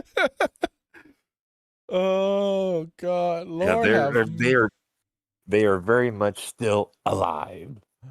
Oh boy. Oh boy. Oh, so that explains it. Lighthaven, he is a Sony pony. I'm sorry. And he says I had the original Xbox before getting a PlayStation. I mean, I started out. So my how long were you a pony for? Sony pony? So okay, let me build to this. Okay, let me build. So first, of course, I was on Nintendo. I started out with the Nintendo Entertainment System, went to the Super, went to the Nintendo 64, GameCube, and then that's where I cut them off because fuck them and the Wii. I was pissed off with that. Anyways, but while I had the N64, I did also have, I did get the original PlayStation. And then since then I was from PlayStation on to 4, and then PlayStation pissed me off with their bullshit, and then I gave them the finger and I told them to fuck off, and I haven't gotten a PS5 at all yet. I haven't touched it. Xbox, I didn't get an original Xbox, but I did get the 360 when I was working at a place just to try and oh God, what's this? Socialize. That's it. Socialize with my coworkers because they were all Xbox players. And so I'm like, okay, fine. I'll grab the system. So while I had the PlayStation 3, I did get the 360, so I was on that. Despite a red ring or two, I still stuck with that system. Never got a red ring. But then with the Xbox One, with their E3, is then where I immediately said, all right, screw you guys, I'm going home. And that's when I went fully PlayStation 4. But at this point now, I mean, for the most part, I have been mainly a PC player. And that came about I mean, it was growing since like 2002, 3 around there, maybe. Where then it grew more and more and more and more, and I just became a full-fledged PC Master Race guy. And I got the consoles just to still kind of get to some of the games, but it just kind of grew over time that I stopped using them. They started collecting dust, and it had seemed pointless. So yeah. Even the battle, you sold out. It wasn't selling out. It was more throwing in the white flag. Well, they're both equally bad. One, you just decided to take the French route, and then two, you just decided to spend money. So, oh boy. I love the console wars, man. I try to keep them alive as much as I like I said, I think it just felt more organic in what was and like there was actual, like, even between the companies there was the battle. Nintendo and Sega. Sega with the catchphrase, Sega does what Nintendo don't. We lost that after that battle. We just kind of lost it, and then it was basically like that was our world war. That was the gaming world war, and then after that, it just became little skirmishes. Your Vietnams, your Iraq wars, and stuff like they were there. There were conflicts, but they just didn't have the same long-lasting effect. Because look at it, we still have Nintendo, PlayStation, and Microsoft. They're still in contendership. Now we've had some others that have tried to step in. We've had the Ouya. There's been a few other little consoles that have tried to step up, but they just haven't been able to make it. So Timon says, I was a Sony fan because of JRPGs, and that was especially PlayStation 2. PlayStation 2, if you wanted RPGs and JRPGs, that was the peak. That was the best system for it. And then he says, Xbox had little to none, but the prices of the games forced me to go PC Master Race. Hail, brother. And he says, I had all PlayStation but the Vita. I still have my Vita. I wish I still had my PSP because I love that thing, and I had that one modded to play emulated stuff. But I have my Vita still. I don't know why, but I do. I barely use it. I've dug it out of storage, and I probably should try and see what I can still do on it. Timon says, Sony lost me. Don't care about PlayStation 6 coming in 2 years. Fuck them. Dude, with the PlayStation 4, like, they were going solid for a hot minute, and then it was Sony with their bullshit of censoring Eastern games, but letting degeneracy like Last of Us 2 take place totally unabated. So, and then just their PlayStation Now, I think, was a complete scam job, in my opinion. That should have been included with your PlayStation Plus. And then, just in general, this having to have a subscription to play online is a big, just like, you know what? Fuck all y'all. I'm done. Lighthaven says, I played my PS5 twice a week. Also, Uncharted still, though. Okay. Simone says, Xbox lost the war to PS4 and never recovered. Dude, their E3 was just, for Xbox One, was just a kick in the balls for them. They fucked up so hard with that. Oh boy. But yeah, so that's some of the Halo news that I wanted to share with you, Hitman. Are you excited? Play the original. No, go play the original. There's no need. Okay, so this was another thing that did kind of come about that we've been discussing handhelds off and on for quite a while now. Predominantly kind of talking about, Steam Deck and stuff like that and some of the alternatives. And my point So oh wait, no, I already made my point earlier. So yeah, like I said earlier too, when it comes to like with this whole Halo thing, I still have to laugh that it was 5 years after Sega died from creating consoles that Sonic then appeared on the competitor's console. I just had to reiterate that. I think that's funny as shit. Anyway, so this is gonna be this was their little Xbox, and this is so interesting that they're doing this, but I guess this ties into their whole going completely digital. So ROG Xbox Ally World Premiere Reveal Trailer, Xbox Game Showcase.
So this is coming for the holidays. What Ally X and the Ally. Take my money. Huh? Take my money. You sad Xbox bitch. Oh, I'd absolutely, but you know, I would compare this to the Steam Deck. I don't know which is better. I mean, I know me personally, because a PC sissy nanny hoo would probably get a Steam Deck, but this is ROG. There's just something, you know, just the name alone is like ROG. ROG Ally. Yes. Ally Xbox. Now, look at that. That looks slick. I won't deny that the design is it looks good, and there are certainly It looks like a controller. That's what like drawing me into it. It's not like a Nintendo Switch, right? It's the Joy-Cons suck. They suck, but I would almost say the advantage though with that is that they are detachable, and they basically each become their own separate controller. Yeah, but they're not comfortable after you play it for. No, I can play. Like it is. I don't disagree with you on that. I haven't checked out the Switch 2 controllers yet, which are supposed to be a little bit bigger. They're supposed to be no, they are bigger than the original. So I don't know if there's a comfort that's any better, but I would say that's a slight advantage just for, again, the fact that then you basically have 2 additional controllers for multiplayer functionality instead of everything being locked in. Like also the Steam Deck is the same way as the ROG Ally here. Now, this is the thing. Now, this I'll at least say too is that it seems better than PlayStation's version of this, because this actually seems like a portable device from the way it's looking and everything from this, because like you can actually play on the go, download it like it says here, download natively. So then you have it onto the system itself too. That's another big advantage, because I believe PlayStation's is like basically a streaming device, and that's it. You still have to have the main console. Like this basically takes over as a console, kind of like a Steam Deck. So, but I don't know, between this and then the fact that they've also recently raised the rates for their membership, it feels odd timing because I don't know, I don't think that was a good move for them. Let me even double check that, but your further thoughts, sir? I mean, there has to be no. I would assume there's probably a reason that they did that, but no. Like, so here's the thing. All right, I've said many times on the show that I would probably get a Steam Deck, but looking at this looks more comfortable. The Wii, I'm sorry, not the Wii, the Switch. After you play it for like an hour, like if you don't have like some type of like molding grip on it, like I have a case on mine that feels like a controller, so I can play a lot longer. But before I had that, like my hands would go numb. They would, they'd fall asleep, from trying to hold it, and play it. So that's why I'm drawn to this, because it's the kind of and like I said, I'm a console guy. I'm not hiding it. It's kind of the best of both worlds. It's portable. It has the controller the aesthetic, and it's very, and like I said, it's Xbox Ally, so it's very Xbox esque, if that kind of makes sense. Which that's why I love my Elite controller. I love all my Xbox controllers. I've never had a bad Xbox controller because they've predominantly all been the same within reason. But I can play Xbox for I'm talking about hours on end. I'm not even exaggerating. Playing freaking Valhalla, Assassin's Creed, or Black Flag for hours on end. I remember as a kid I'd play freaking KOTOR when I was supposed to be doing homework. But there's the comfortability with it, which not only does that draw me in, it's Xbox or Microsoft, which obviously, for whatever, I'll always be a Microsoft guy. Right. But I've also talked about the Steam Deck, but I don't think the Steam Deck has the controller-esque. I don't think they have it's not like a controller type feel. I think if I remember seeing the Steam Deck, it reminds me kind of like the Switch. It's just kind of like it's not a tablet, but it's like something. It's like it reminds me of like the shape of a Switch. Am I wrong? Is that not what the Steam Deck? Yeah, what does the Steam Deck look like? Is it do they have the controller handles on it? Not in the same way that the Switch does, or even the R. Yeah, so yeah, like there is a different. Yeah, for sure. There. Hang on. But you won't get. I mean, if you had all the money in the world, you would not get this because it's Microsoft. No, not because it's Microsoft, but because I don't see the point, because I don't do a lot of Microsoft gaming strictly. So for me, it makes more sense to go Steam, because that is where the majority of my video game library is now, especially digitized and everything. That is where I have a majority of games. You can't. So I don't know if I was talking to Nerdy Neo, but so you can't have this. Steam's not compatible on the ROG. Am I misunderstanding? Can you only play your Microsoft games? Oh, I think I remember you guys we're talking about that. Yeah. Right. Because the Steam Deck, obviously, anything you have on your Steam account, you can play on the Steam Deck. And because of the ability of it being Linux based, or kind of Linux based, it has the ability to do more than even just the Steam Deck playing. Because I think I had seen people even get their GOG games enabled and running on a Steam Deck as well. And I know people have modded the Steam Deck to play emulated games and stuff like that. Now that isn't to say people won't find a way to do the exact same thing with the ROG Ally here, but I'd imagine that might disrupt some terms of service and stuff like that. Microsoft might get a little pissy, where Valve might just not give a shit. But here's kind of something. So Timon says, fun fact, you can buy a very decent motorbike with the same cash you buy a Xbox ROG Ally. 15K here in Brazil. And here is the motorbike that Timon is. Oh, I just had it. There it is. So the chat will be able to see this. I'll have to show this to Hitman. So here's the motorbike. A Yamaha.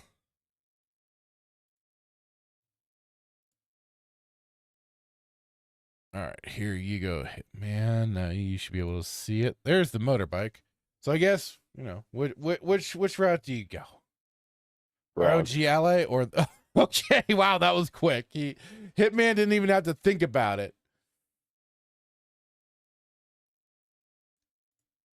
That's $1,500 in Brazil. Yes, sir. Rob. Hitman goes the ROG, no matter what. He ROG dogs it. ROG. It's ROG. Look at that. Just the aesthetic alone. Look at it. It's beautiful. Well, I'm also now trying to, since he brings up the whole price thing. Listen, here's the thing. All right, I have become in my old age, I have become very lazy. When I was younger, I could sit in front of my TV and I could game all day and every day. There's something now about being able to game in bed. I think it's amazing. Fair enough. Gaming on the couch. Fair enough. But here we go. We'll do some more little comparisons here, okay? We're gonna do a little more comparisons. Come on, give me Steam Deck. There we go. Okay,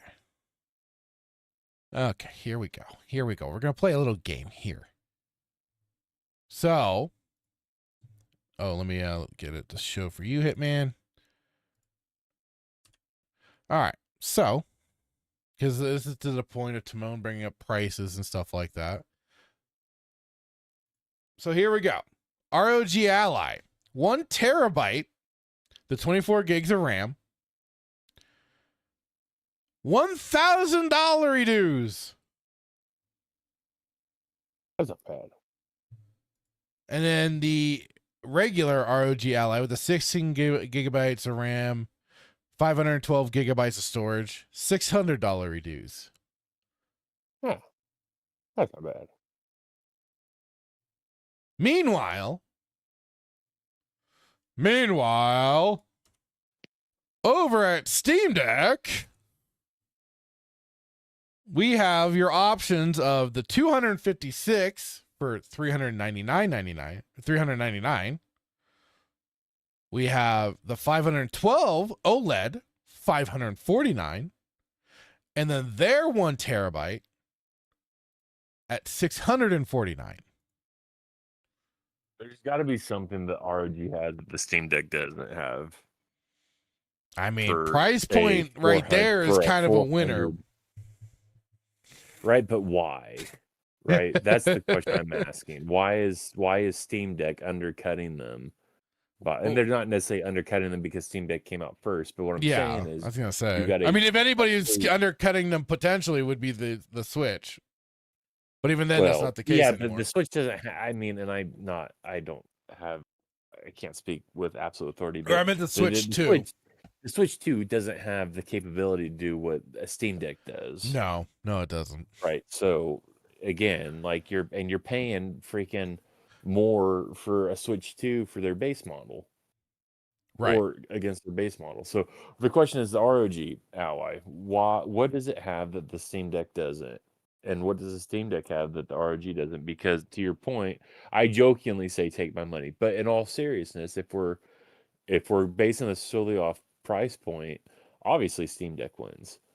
And I'm the type of guy that if I can afford it, I will always buy like the top of the line, because in my mind, then I don't have to. I know I'm getting the best that they offer, and hopefully it'll last longer. So if we're going off price point, hopefully, right? If we're going off price point, Steam would probably win, right? But if we're talking about performance, that's the question, right? If we're talking about specs, performance, capability, battery, like whatever it is, then who wins? All right. So even I'm kind of looking at this. So in terms of RAM capabilities, the ROG Ally, especially for the $1,000 one, does have the advantage of the 24 gigs of RAM. So it has that capability. Does that constitute $300 more? No, I don't believe so, considering how cheap RAM can be. But I mean, it's a different thing when you're kind of you're kind of slumping these into these boards and stuff like that. Now, it would take a much more smarter person than I to especially evaluate the processors, and trying to see if they specifically say. Okay, fine. Get Schiester on. I wish you could, but he's not here right now. But yeah, I mean, again, like the way I look at it too is that it's kind of like this too. You got Apple and Android. Apple is known for being very restrictive and limited with their software and general like kind of capabilities of changing it itself to fit the user. The Steam Deck is in the Android camp where you can very loosey-goosey play around with it, do more alterations to the system itself, making it much more customized to the user experience. So that's, again, where I kind of I also look at a lot of these things as what would I have the best ability to change up the system beyond what it is initially capable of. Now, they do say that the ROG Ally is Windows capable. So if I remember right from your talks with Nerdy Neo, they were talking about, like it would be acting like its own portable PC as well. So it does have that slight advantage, but again, you are working within the confines of Microsoft and Windows. And with the way they can break things very quickly with any update, especially as of late, I heard with one Windows 11 update caused some problems. So, but again, like to me, where does your library most lie? And that's where even I've told people, listen, if you've been locked into Xbox or like when it comes to like phones, like I tell people, if you've been locked into Apple for a long time, stick with your iPhone. But if you've been with Android for a long time, same thing. Just stick with that because the marketplaces are going to be different. You might lose certain things that you had once before.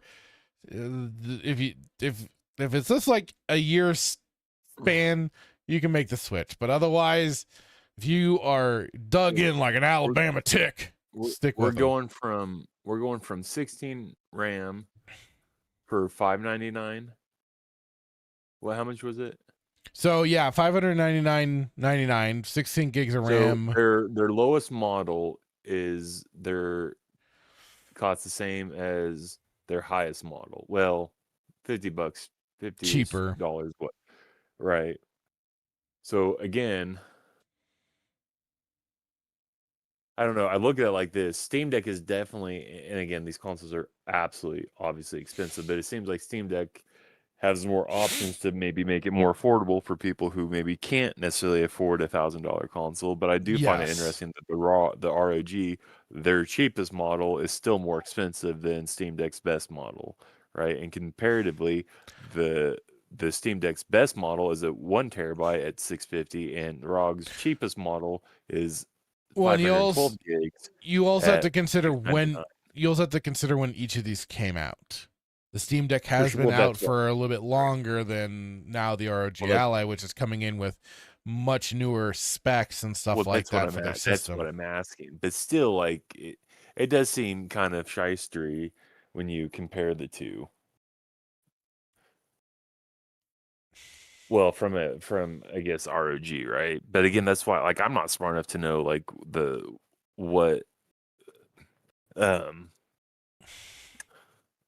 what the processor is or the specs are. But again, I don't know. They really, at the end of the day, they really just want the 1% the 1% of the population to be able to afford gaming consoles. It's feeling that way, isn't it? It's really feeling that way. I get kind of Hunger Games feel, like, only the best of the best can afford. So again, I don't know, but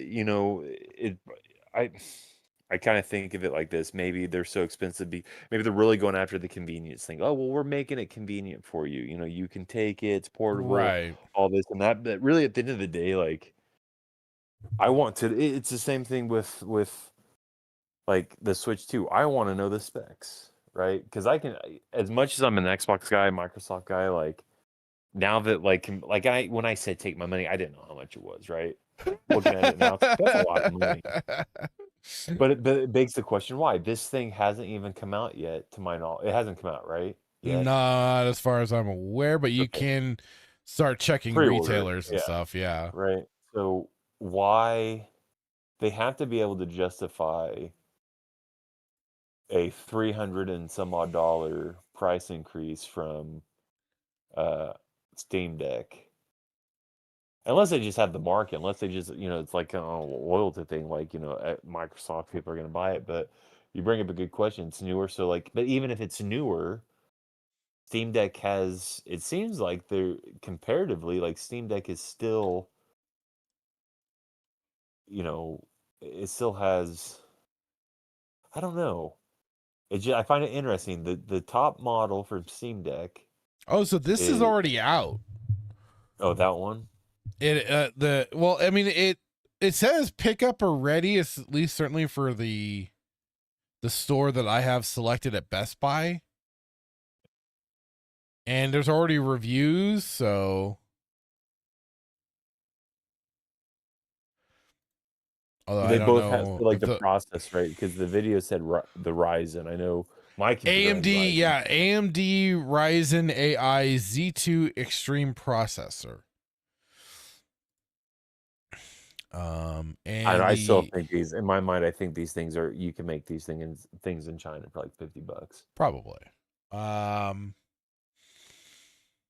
There's also the Steam Deck is an AMD processor as well. But like again, this could be just a slightly bit older.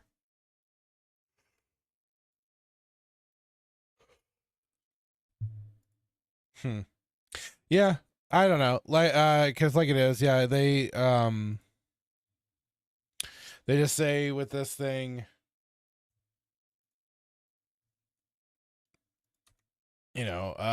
Xbox full screen experience. Power on directly into the Xbox full screen experience for a dedicated gaming experience inspired and optimized specifically for handheld gaming. Press the Xbox button for quick access to essential tools and customizable widgets with Game Bar. Hold Xbox button to navigate all open apps. Aggregate library, access supported games anywhere you go from Xbox and other PC game storefronts. Okay, yeah, that was what I remember you and Neo talking about. So it might have a little bit more of an edge.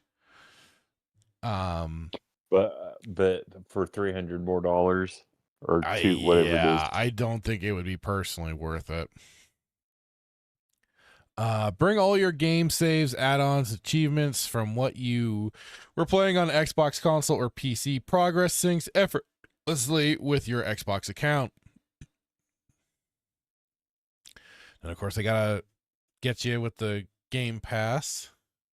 But yeah, Xbox Remote Play play games installed on your Xbox console remotely from your ROG Ally X and Ally. But yeah, you can also do the remote play. Okay, so that's a remote play with your phone. But yeah, so that's just kind of the little tidbitty with the ROG. Maybe don't take my money. Look at that. He went from take my money to, you know what? I think I'm good. Well, I need to know more. Like I've got to. You desire to know more.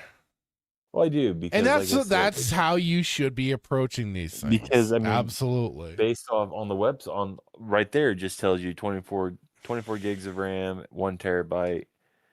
So I'm sure you can go in and look at the. I would assume it probably has the specs, but if you're telling me that I'm going to spend an extra $200 for the controller, feel, then go ahead and just take my money.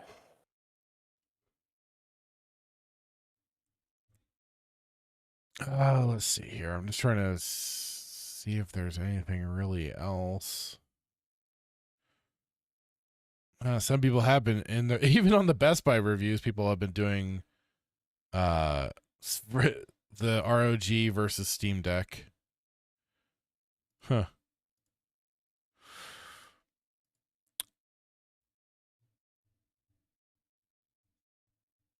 Yeah,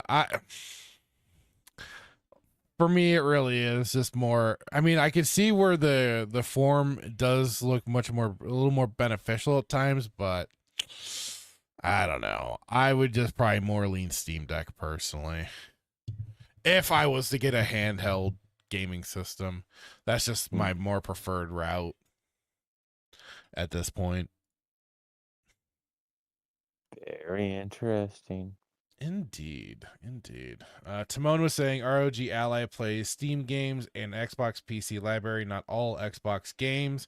It's probably like it is for the Steam Deck as well, where you still have, they are slowly but surely making games enabled to play on the Steam Deck. I mean, a lot of newer games that are coming out are kind of already optimized and ready to go, but they are still like unlocking other games throughout this time right now for the Steam Deck. So SWA 7609, hello, how are you doing today? Just received Death Star paperback and Mall Lockdown hardcover. Nice, very nice.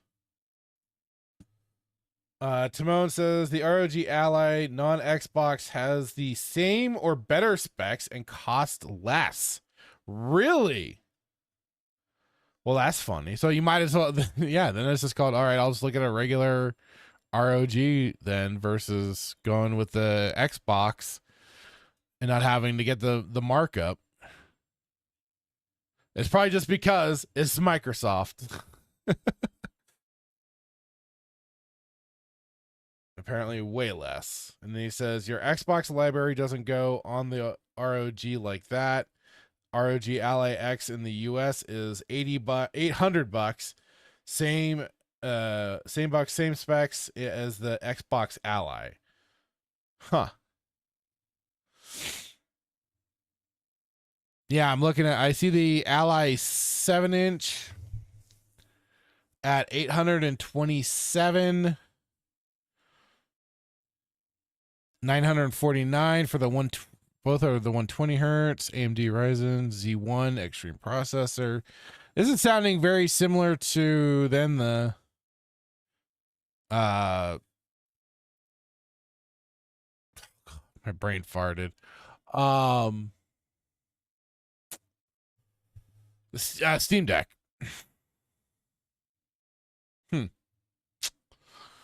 But you don't have the nice Xbox controller form fit, Timon. Come on. Come on, man.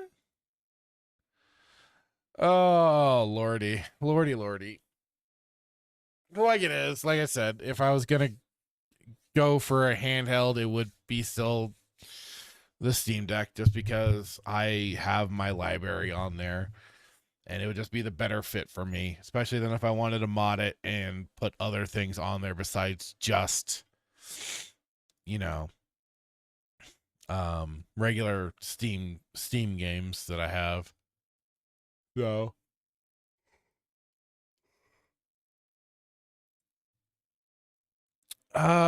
let's see here.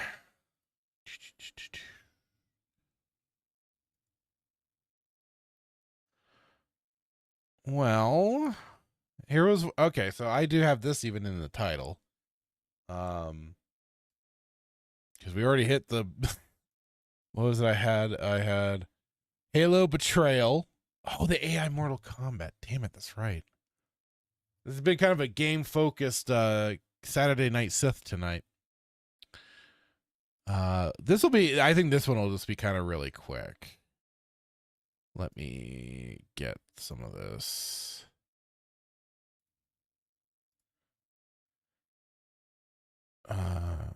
So do you have any final thoughts with the ROG Xbox Ally blah blah blah? Yeah, I mean, in all seriousness, I'm probably not. That's a lot of money for both of them. So I think definitely, even if I more research is needed, but I don't have the desire to spend $700 or $1,000 on a console. So it's not even a console; it's a handheld. I don't even consider it a console, but right, it'd be an extension of a console, I guess. Kind of, yeah. It's kind of fits more in that realm. But I'm very curious if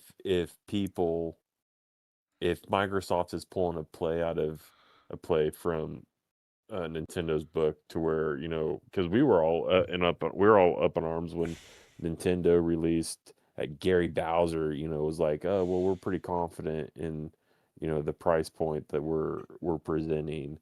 But, you know, with the following that Nintendo has and loyalty, people were just ate that up. Like, oh, we don't care. It's $500. We just want the Switch. So I'm wondering if, because Nintendo had loyalty, if Microsoft is the same way. Like they had people. I mean, you know, I don't know. It's like that's a pretty hefty price tag that you put on it, and yeah, are you so confident that like you have enough of a following that people will actually buy that?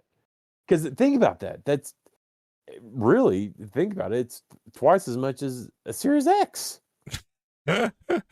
Well, not twice as much, but I mean, within. Yeah, you know, no, it's getting damn if close. you think about it, when you think about it, with taxes and everything, you just spent twice as much on a handheld than you could have for an actual console. But it's portable. Well, I mean, I get that, but think about that though. That's crazy if you think about it. So. Right. But again, this seems like you. I don't know. I'm curious. Like, it's not a computer. It's not a laptop, right? But if it's powered by Microsoft, do you have the ability to do any type of? I mean, is it strictly just a gaming console, or is there? If it's powered by Microsoft, do you have like a home screen, kind of like the Switch, where you can? Yeah, that's what it sounds like when they talk about with the Xbox button and going to to getting the widgets and stuff like that. It's a laptop and a gaming console packed into one. Yeah, a little bit. I mean, think about that. That's almost as expensive as like something like some Alienware stuff. Maybe not. Alienware is probably more expensive, honestly. Probably. That's probably a bad example.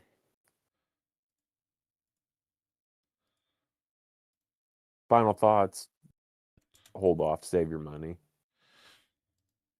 As it should be. As it should be. Do you think Nintendo like kept their price point like that because they had some inside knowledge or knew that like this ROG was going to come out and they were going to like charge asinine amounts of money? No, they like, knew hey, they just knew they could get away with it. Okay, they're like, hey, come buy our stuff. We're still $450, $200 less than, you know, the best Steam Deck, and then at least $500 less than the ROG. It's like we have so much money that we can sell this console for $450 and still be profitable.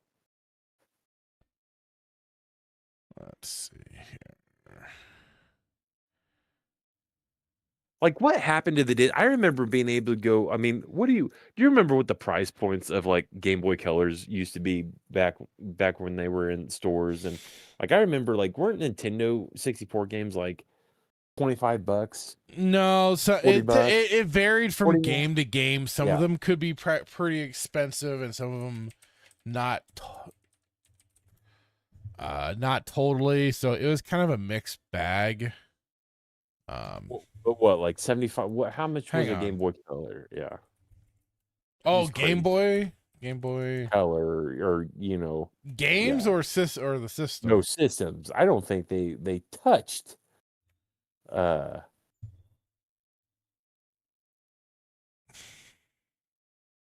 what they're charging now for like the Switch. I absolutely not. Like, I'm trying to remember how much I bought mine for. Because I obviously bought it new, and I think I bought it probably either Target or Walmart. Oh, this is gonna be such a pain in the ass. I don't even think I'm gonna be able to find their. Oh wait, here we go. Original price. See, Game Boy Color, $75. introductory price US $79.95, equivalent $150 in 2024. Yeah, isn't that crazy? $79. Well, that even was considered a lot for the time. Well, yeah. I mean, more or less, it's true. I mean, it was expensive to go to Blockbuster and get 2 games and barely have enough money to get some snacks. That's why we always foregone the snacks and just got an extra game or movie. Well, that was your choice, right? Like, you could get 2 games and no snacks, or you could get the game and some candy and popcorn. Absolutely, absolutely. But that was expensive. It was listen. Parents were, mom and dad were in a good mood if we were, able to get a game and snacks. And if it was a good game, like Snowboard Kids 2, they didn't care about the overdraft fee, or the late fee, not the overdraft fee, the late fee. Yeah, the late fee. Okay, well, it'll be our game.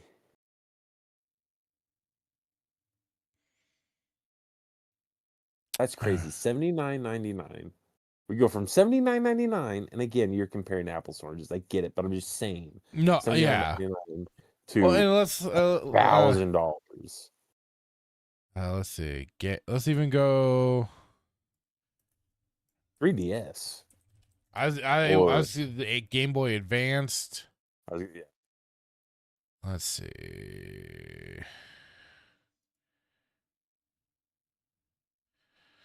The Advanced started at $100, equivalent to $180 in 2024. Let's see. Game Boy, Nintendo 3DS. That I think was like $100 and $200. 50. 125, 150 maybe. 149.99 is what I'm gonna say. Okay. You want to say 149? Yeah. Sorry, sir. You are well under it. It was introductory price $249.99 for the Nintendo 3DS. Is the 3DS? It was the square one. No. What was was there a Game Boy? Here's the 3DS. Hold on, I'm getting mine confused. One was like a square. Was it with the? No, yes, that's the 3DS. What was the one before that? Was it the Game Boy? The DS? There was the DS before it, which was practically similar. Yes. No, this one was before that. It was a small square. Let's see. Which even that started out at $149 for that one. This was I remember I had it. It was like a small silver square, and it had the Game Boy Advanced SP. Probably, maybe. Look at the Discord. I have it up. Yep, that one. And this one started out at $100. Yep, I had that one. And hello, Captain Keeley. How are you doing today, sir? Played many Pokemon on that game, I think. Oh boy. Yeah, it's crazy. Speaking of which, I don't know if you. I don't. I'm sure you're probably no longer. Did you and Chiefs ever play Pokemon growing up? Yeah, we. Dude, okay.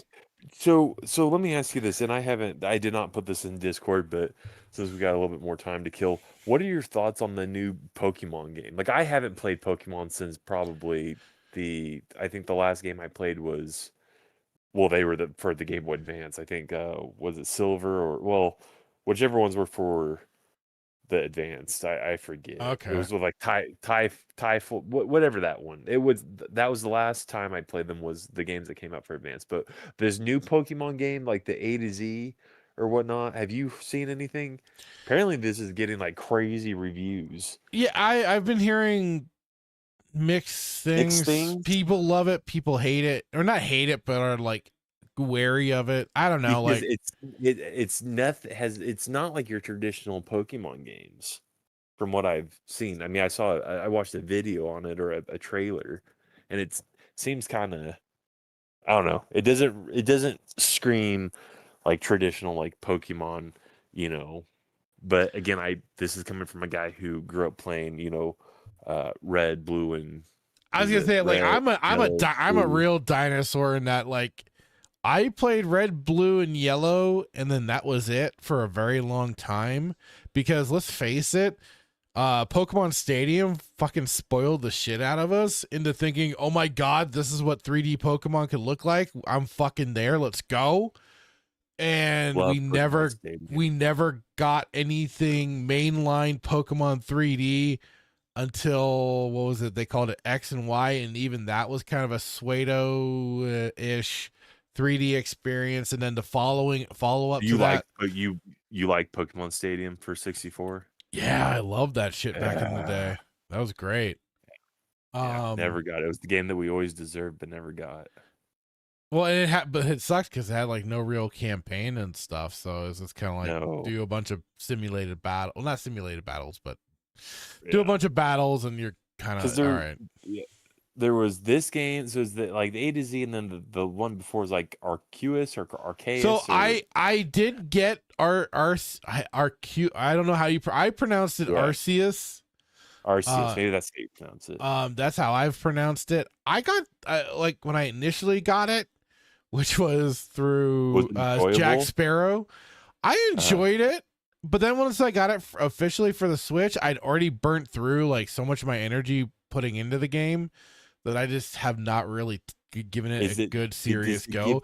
But it was interesting in that, like, it was kind of it was touching on a time period for Pokemon that hadn't been explored as far as I'm aware, where it's like this is the start of Pokemon, basically, like how it got started, what they use for capture and stuff like that. So like there's an interesting element to it, and I'm sure if like anybody that got really into it probably had a blast, but like I just kind of fell out of it after a while. Yeah. I was gonna say, does it give it like a traditional like Pokemon feel? No, not in the same sense, because it's mainly just you're on this island and you're more just kind of traveling around it, and you're not doing like gym battles and stuff like that to become the greatest there is and to go on to the whole Pokemon tournament or whatever. So but it's just more like you'll eventually face the big bad. It's kind of your standard JRPG fare, but with Pokemon. So, I mean, I'd say if you're a Pokemon fan, worth a check, probably. Right. So, no, I remember watching that trailer for the A to Z, and it was just very foreign to me. I did not get like, but again, I'm a dinosaur man. Red, like you said, red, blue, yellow. It didn't give me like the nostalgic feel, I guess. But right. So just not quite drag you in. Selling like crazy. People are buying that game. Yeah, I mean, hey, good for them. They should make a Pokemon Stadium. Although I think after Nintendo's bullshit with their whole legal grab bag bullshittery against a oh god, what was that game? Why am I forgetting it? Hang on. crap, I forgot the damn name of the damn game. Pal World. The legal bullshit that through copyright and stuff like that, trademarks and shit like that, the way they've been like just trying to keep Pal World down and everything with some of the stupidest fucking things. Oh yeah, I think we talked about that. It's just sad that people are still support companies and their bad decisions. Thank you, Timon. Timon threw in the Pal World. I appreciate it, brother. So, but gamer gotta consume. So gamer gonna consume.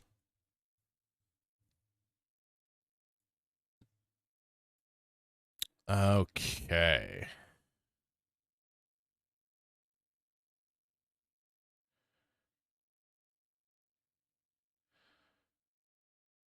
Let's see. So this was something that started cropping up on my timeline, and it just kind of made me giggle. But let me kind of start here, because this is the subject of what has been popping up. Oh, but let's see. Nintendo Timon said you don't have the bread box logo on it fractured. That's why. Okay. And then he says, with $1,000, you can buy a kick-ass gaming laptop with 2 terabyte SSD and 64 gigabytes DDR5. That's very true too. That is very true too.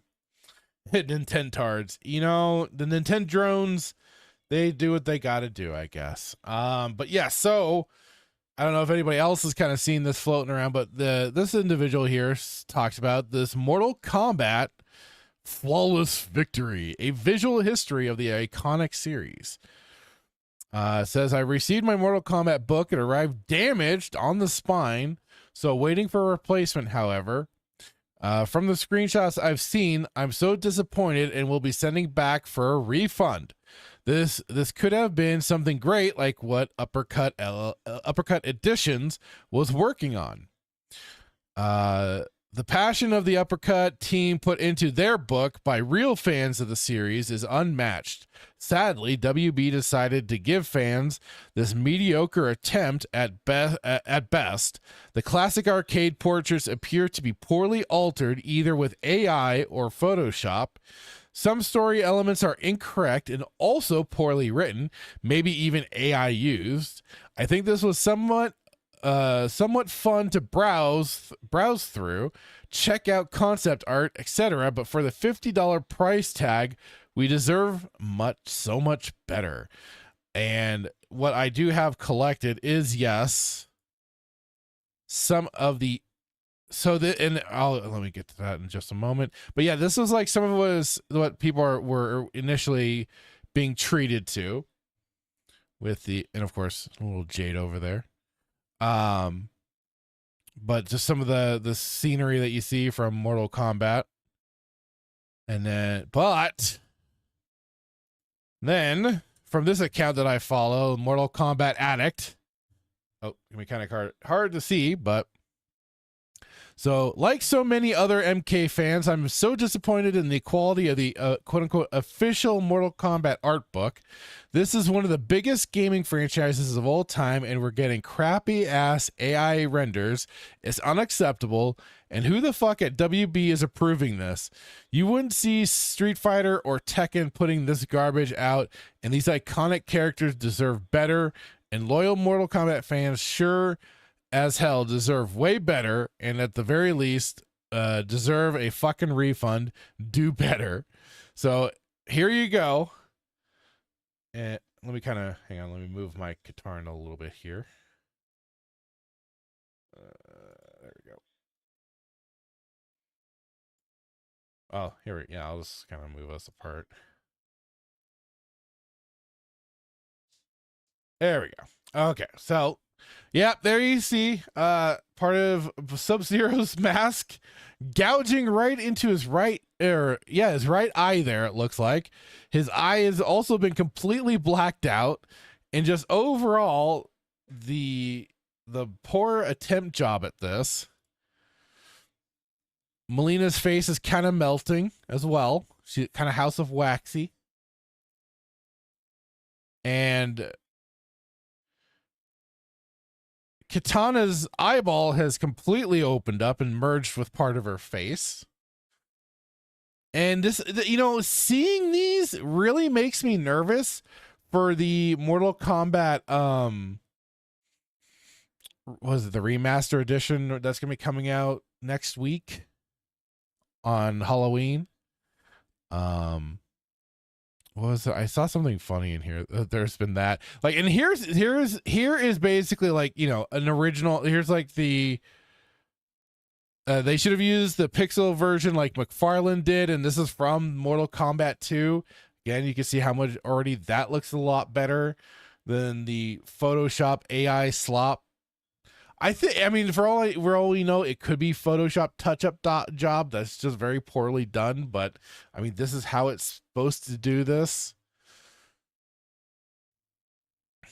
Let's see. I could have sworn there were some other comparisons around in this little. Everybody's just having fun with it though, and a lot of sadness.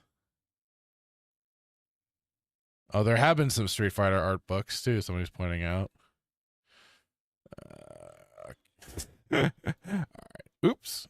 So there's that. And then, like I said, an uppercut, I guess. Oh yeah, there. I believe we got some more. Awkward face merging with just basically you're losing the lines in the mask itself.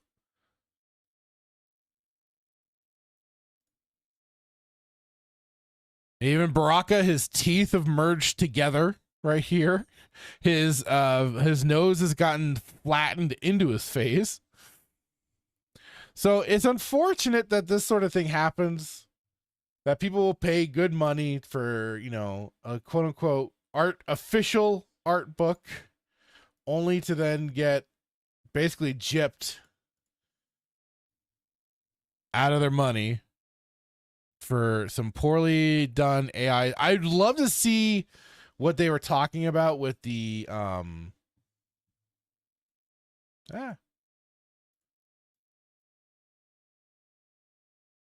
what they were talking about when it came to the descriptions and stuff like that. Like that I would have loved to have seen. But yeah, so that was the thing. Like this company Uppercut was doing their own version.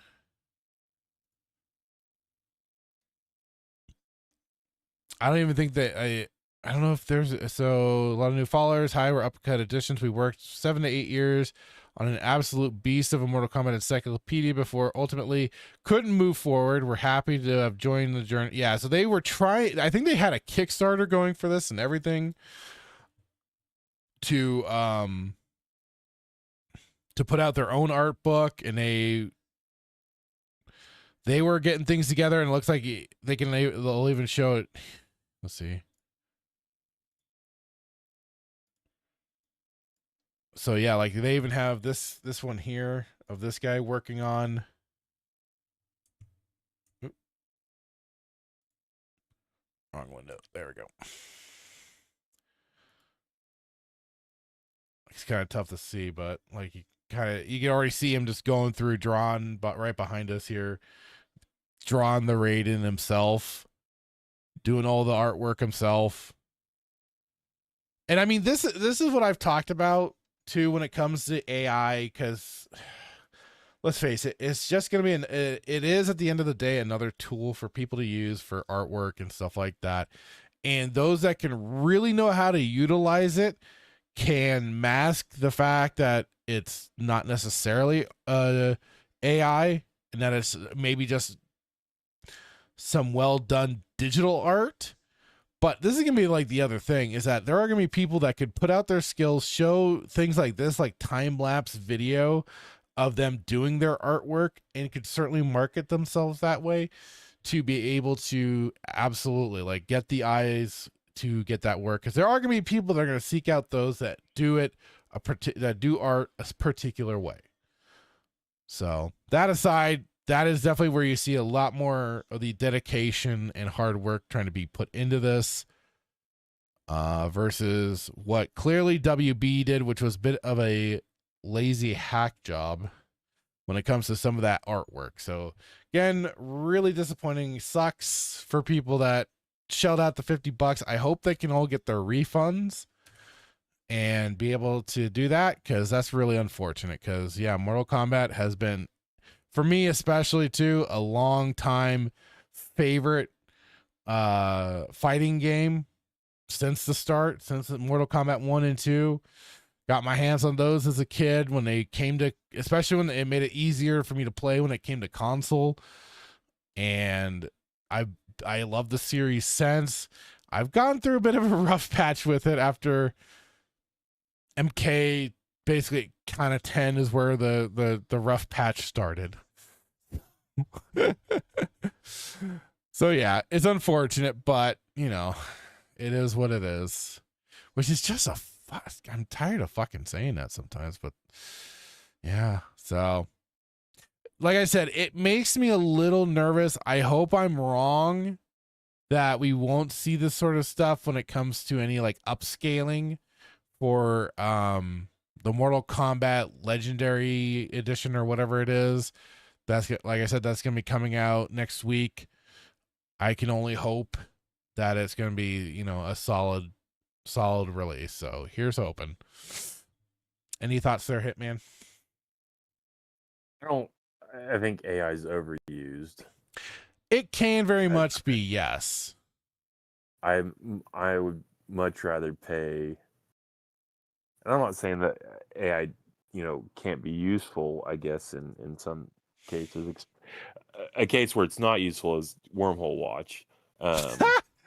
But I don't know, if I'm going to pay money for like an art book, I would very much like it to be from an actual person or a concept art from a game. And I know it's probably hard. Well, and that the book doesn't, like people were saying, the book does include concept art and stuff like that, but it sounds like even the descriptions are off and the history notes are off. So you're taking kind of a risk. Right. So, I mean, if I'm going to spend in the grand scheme of things, I mean, $50 is $50, but if I'm going to spend money, I would so I'll give you an example. So like, Francavilla, if I think that's his name, I could be incorrect, but he's an artist for DC, and I love his art. Francavilla is his last name. I forget his first name, but he's got a book. It's a compilation of all of his art through all of the different comics within DC that he's done, and so for me, I am willing to pay that money because I know that the art that I'm getting is the art that he you know did. And I know this is different because it's Mortal Kombat's a video game, but I still think you can include concept art from a non-AI perspective, right? Right. Like actual concept art from the game. And so if I'm understanding this right, this book had the AI concept art in it, or AI art, or no? Yeah, it did. Okay. See, I don't I don't do that because I could save $50 and just go to freaking ChatGPT and say, ChatGPT, freaking make me some concept art from Mortal Kombat and save $50. Right? The reason why you spend money on this kind of stuff is, one, I'm sure, to collect it. Two, to enjoy. Well, maybe not collect it would be first, but to enjoy, you know, the love that you have for this thing, to collect it and to be able to share it. And the fact that like some of the notes were incorrect or information is incorrect, like who did it? Was this like just Chinese hack job, or you know what I mean? So those are just my thoughts. And I feel bad for people that buy this stuff that get screwed. It's kind of like, and this, you know, might be a little bit different, but like I remember you said you bought you bought something that came damaged, right? So you waited all this time. Is that I'm still waiting to try and get my damn replacement. Yes. Right. And probably won't. Right. This company probably went bankrupt 6 months ago and hasn't released it to anybody. No, Night Dive is still around. They've just been very. Night Dive still there? Okay. Well, that's the thing, right? So it's a risk, but I don't know. I feel bad that because, and to your point, like, and the facts are the facts, right? There's no disputing that Mortal Kombat's it's one of the greatest franchises, and at least one of the most famous franchises out there, right? Oh, Out there, absolutely, yeah. and it's just sad, but I guess that's what you get. So stay away from AI. That's what I'm Agreed. saying. AI are just just. I can agree with that, yeah. But I won't lie. I've kind of gotten. What did you feel gypped though? What did you feel like gypped if you spent $50 on a book that's supposed to have artwork in it, and then like you found out that it like was just AI. It's just AI generated art instead of like pictures from the original. Yeah. Either the original game or concept art that maybe wasn't released. Yeah, and they didn't scan it properly or something like that. Yeah. Right. No, absolutely. So absolutely. That would be kind of my grievance with it. But No, again, I agree. mean, listen, I've made some dumb purchases. I get it. We all have. But, we all have. And you can get caught up in it. Like I would probably make the same mistake with Gears of War. If I saw something that was Gears of War related concept art, like I would buy it. But if I found out that it was AI, like I would instantly know, because I know Gears of War like the back of my hand. So I would know like what I'm seeing, if what I'm seeing is actually from the game or if it's some right. You can tell, right? It'd be like you with Godzilla. You could tell if it's the yeah. There's like certain uncanny valley-esque like weirdness to AI art sometimes, when done especially poorly. Yes. Right. And shame on the people that do that. That's just shystery. Very shystery. So yeah, it's a sad state of affairs, unfortunately. But that goes without saying. Like it just shows you like how passionate people are, and how they can distinguish between something that's real and what's not. Yeah. Or even those slight, like you talk about, like those very minuscule details that maybe somebody wouldn't pick up, but you would because of your love for Godzilla or Mortal Kombat or whatnot. Whatever, yeah. And when you see that, you should just instantly just be enraged. Like, what? No, this is unacceptable. Full refund, plus interest. So. Okay, It's well, crazy. People go crazy with it. Oh, absolutely. People are out here selling this stuff, like selling this book with just AI. It's just like I said, it's a sad state of affairs, man. I may have missed this, but who did he get this? Where did this book come from? Was it just some? It was officially released by WB and whoever else they got to, So they need to take up grievance. So shame on WB first and foremost for doing that. That's yeah, because they could have let correct. Yeah, they own NetherRealm Studios. Sadly, this is in my backyard. Warner Brothers, man, that's terrible. Like if this was some type of it's a damn shame. Website. It is, man. The third party was trying to do a better job because it was a collection of fans and everything that wanted to put together a proper lore book with artwork and everything. But no, I would think that's bad. That's really bad, right? When you have a third party group of fans creating better content, and we see this with Disney all the time. We see it all the time, yeah. We do. But for whatever reason, Warner Brothers is going to pump out like that. That's bad, man. Well, now I'm mad. I'm genuinely. He's hot now, folks. Because this isn't the first time Warner Brothers has done some stupid stuff like this, man. To pinch pennies to save dollars. Yeah. Or just dumb decisions, or just being straight up shystery. And people, I use the word shyster. I know I use it a lot, but just because I use it a lot does not delude its meaning when I say it. Like when I say like you are a shyster, you are a shyster. You are the worst of the worst, disreputable. Like I can't find a worse name to call you than a shyster if you're acting shystery. I can't disagree with that, sir. I'm mad. You got me mad. You're ending the show and me just No, being mad. I've got something to end us on a good note, so don't worry. And yeah, Timon, it was. I think it was AI that did it. But you should be equally upset. I know you didn't buy it, but like you're a Mortal Kombat guy. I've heard you. I haven't. I don't think I've seen you more. I think I'm just. I think I'm just numb to the pain at this point. I think what we talked about Mortal Kombat 11, where you were just you did not like that game.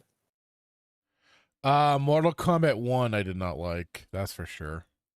What about it 11?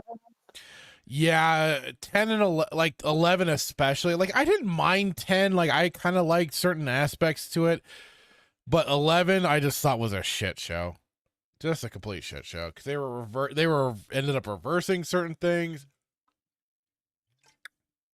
Was it 11 or 10? It was 11. Yeah. So, because I remember we talked about it, and you were like not. I was not a happy camper. No, I was not a happy camper. Or oh my goodness! Or what about where they did the pumpkin head maneuver, the finisher, finish him, and it was a pumpkin jack-o'-lantern. Oh, that I remember that. Yeah. Well, and here's the other added thing to this: I don't know if this is I don't. Mortal Kombat Online's official podcast, Earth Realms. Oh, never mind. I thought this was like an official, because then it's funny because they're using the. Oh wait, they're just talking about flawless victory. A visual history dropped, but fans are calling out AI renders as uncanny and lazy. Okay, so that's just a podcast talking about it as well.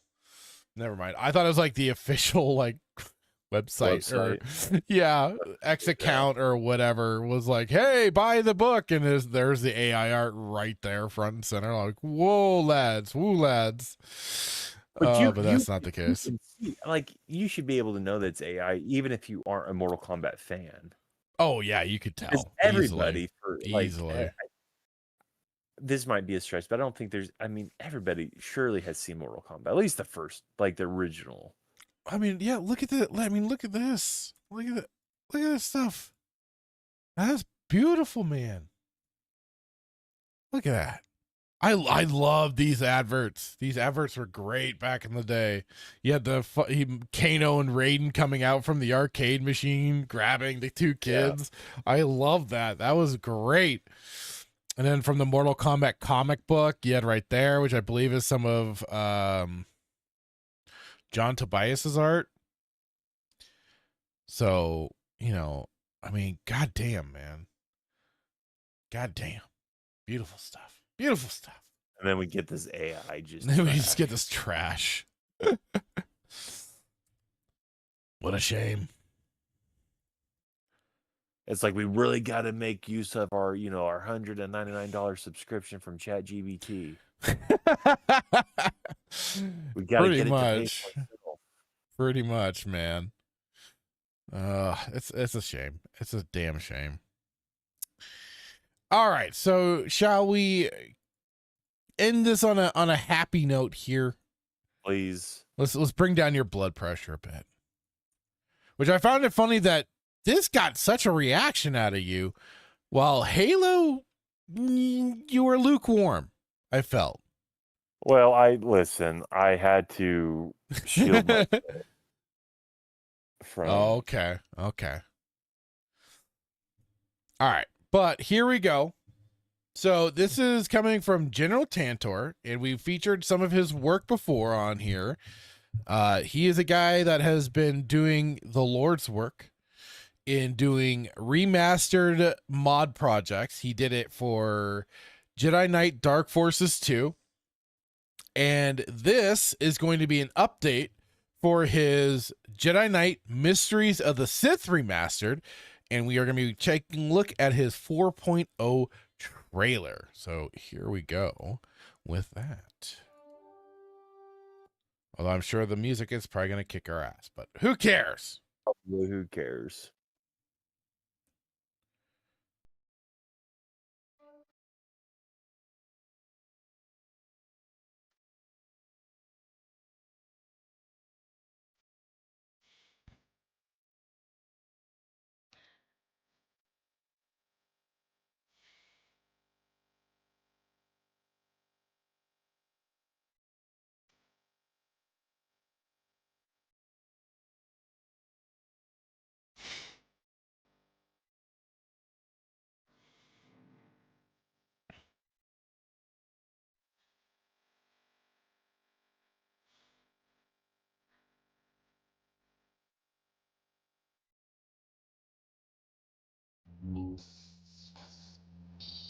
Ooh, look at that. When I played this, he didn't have these models in. These look great.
Now that is an actually neat change because that probably makes more sense than for her to have Luke's lightsaber, since that's what she was given at the what was it?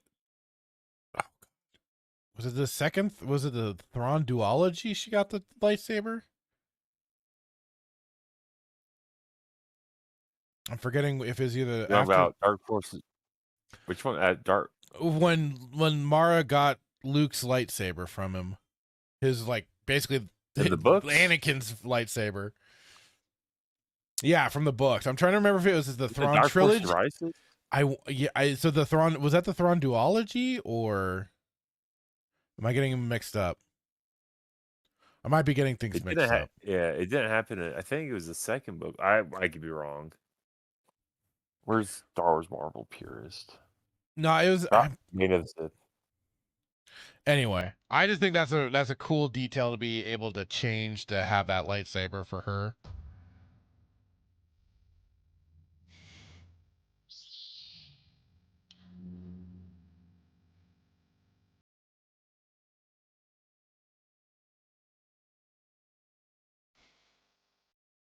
So yeah, and let me even drop the link to General Tantor's channel if you're ever interested, because there is also then the mod DB that you can go to download this. On his YouTube page as well, he has it detailing the installation instructions just in case you need it, but they also have it on here for being able to do so. It should just be as easy as just getting things that you need and then installing. I used it. It's a great mod to freshen up the textures and everything for the game. Plus, so let me just drop here's the link for the mod DB if you're interested. Boom. And then, oh, interesting. Well, now I just learned that Social Stream Ninja won't show Odyssey chat. Well, that's unfortunate. But it'll send it to the Odyssey chat. That's weird. But yeah, here is General Tantor's channel. So we're also going to take a look also at some of the scenes really quick. There you go. Because like it is, he's been working on this. He did do the where was it?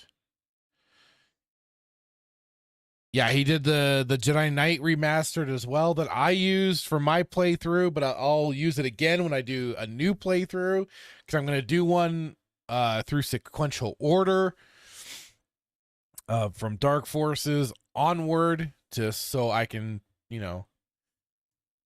indulge myself and play Jedi Outcast and Jedi Academy again. But yeah, like I said, he has the installer showcase as well to help through and everything. But now we're going to take a look at the cutscenes.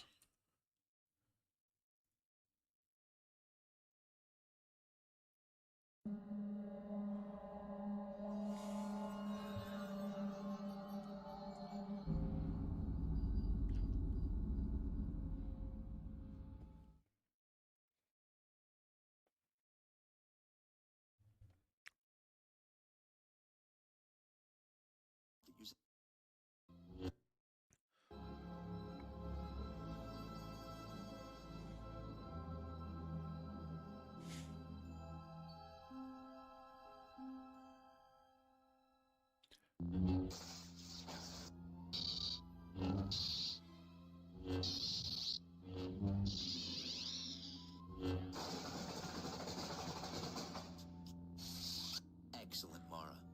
You're becoming very adept at using the Force to anticipate my actions. Someday that insight may save your life.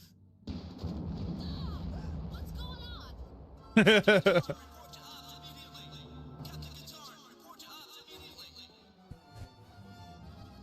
Commander, what's the situation?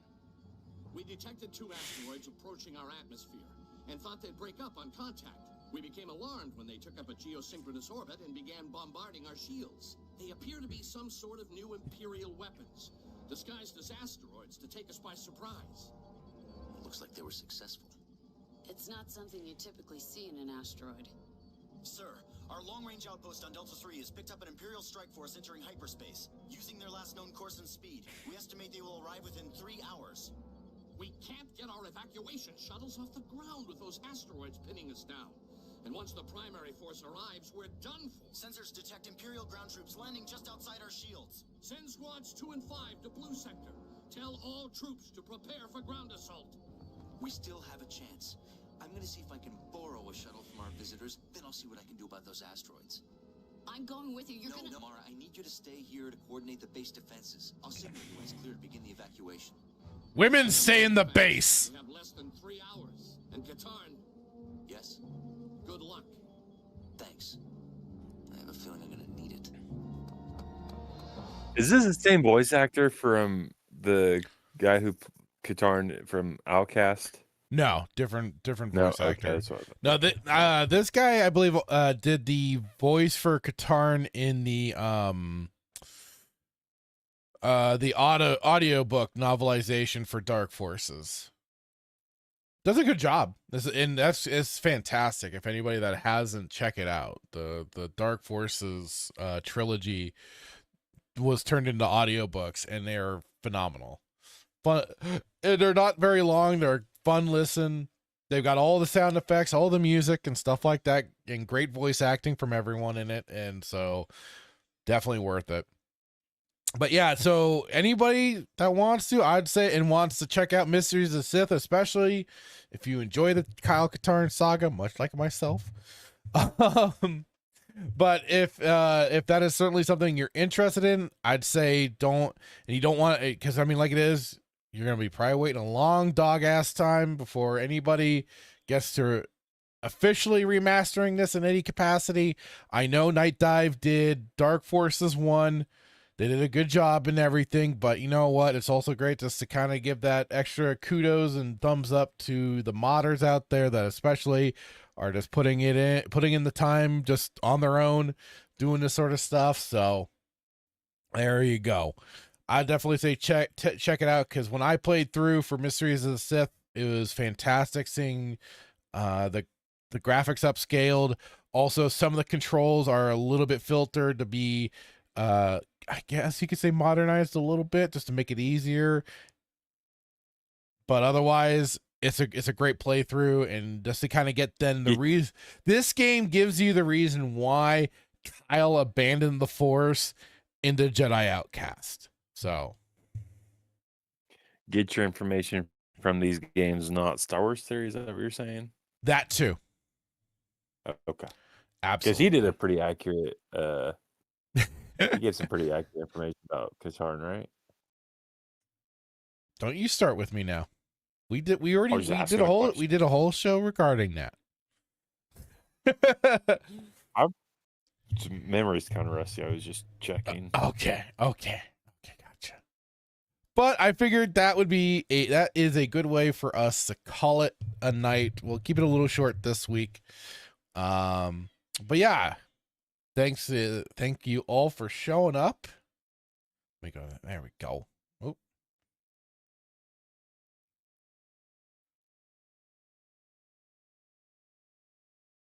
Hang on. Okay. Yeah, that'll probably what I'll have to. Why are we all the way floating up there? What the hell? I don't know why it's deciding to do this crap now. There we go. All right. Yeah, that's what I mean. We did do the article at the beginning, with the whole what she calls it, Kylo. The Kylo Ren bullshit. So we did touch on that, but yeah, this was kind of the Saturday Night Sith gaming edition. But so, otherwise, thank you all for showing up. Greatly appreciated. And as always, a big thanks to you, Timon. You hung out for the whole time. Or not. Yeah, you pretty much the whole time. You came in a little bit, but yeah. And Captain Keeley for dropping on by. Thank you very much, sir. Sir. SWA 7609. Thank you. We had Lighthaven, who's also in for a good amount of the time. Thank you so much. We had Static 2020 that dropped by with a hello. Did not see Brandon Tran tonight. No Brandon Tran tonight. We have we have been kind of, we were off for a couple weeks, so it throws people off on our kids. I also know Melissa Lord. Normally Melissa Lord's in the chat. Yeah. Because we didn't talk about wrestling. That's why. Oh, gotcha. And no Small Time Republic. Oh, no, we had Small Time Republic. That was the other person. Nerdy Neo dropped by, but he couldn't stay. But we will see you, sir, on the replay. And I'll probably reply to your comment because Hitman doesn't check our comments. Hitman doesn't have access to the comments, I don't think. Well, Hitman can always just go to the video. But Yeah, you're right. Hitman- You do yeah, not. You do Hitman not. could- You do not have access. I could absolutely give you access. Yes. Hitman absolutely could go to the video and check the comments. Hitman did not know he could go to the video and check the comments. So Hitman will go to the video and check comments in the future. Have you ever gone to even Wormhole watch the video see if Nope, there's didn't know I had access. Nope, had no idea I had access. That's why that's why I thought you and Brad were making up this hairy pothead guy. No, that's legit. You can go. Yeah, you just click on Brad's links when he drops the. No, I Wormhole. wrote it down. I thought you were joking. I wrote it down in my diary. I said Hitman or Fractured and Brad told a very funny joke about some pothead named Harry. Yeah, so that's another thing. Or some hairy pothead. One of the two. Wednesday mornings, usually in the mornings, Brad Duke Devil 95 drops the Wormhole watch edit, and yes, there are comments there. I generally always watch his edit, and then I drop a comment to help with the algo and all that jazz. And if you're watching on the replay, Nightmare, if you are watching on the replay, buddy, please drop a comment as well. Everybody do so if you can. It does help push us out there. And I was kind of trying tonight to see what would happen with a bit of a cold open. Not a cold open. But just going live. I didn't really push out the links into the usual places, and I was just kind of curious what would happen. But thank you all for y'all that show. The only place I put it was in the Discord, so that was kind of fun to experiment with. We greatly appreciate it, and we should be back next week at the regular time and all that jazz, and we will let you know on any updates coming forward, because like it is, we are gonna be we're getting closer to them holiday times where for us it gets a little crazy. It's just a wee bit. Just a wee bit. But we will be sure to put out any statements on what's going to be going on. Otherwise, till then, we'll see you same bat time, same bat channel. Have a great evening. Bye-bye. Bye.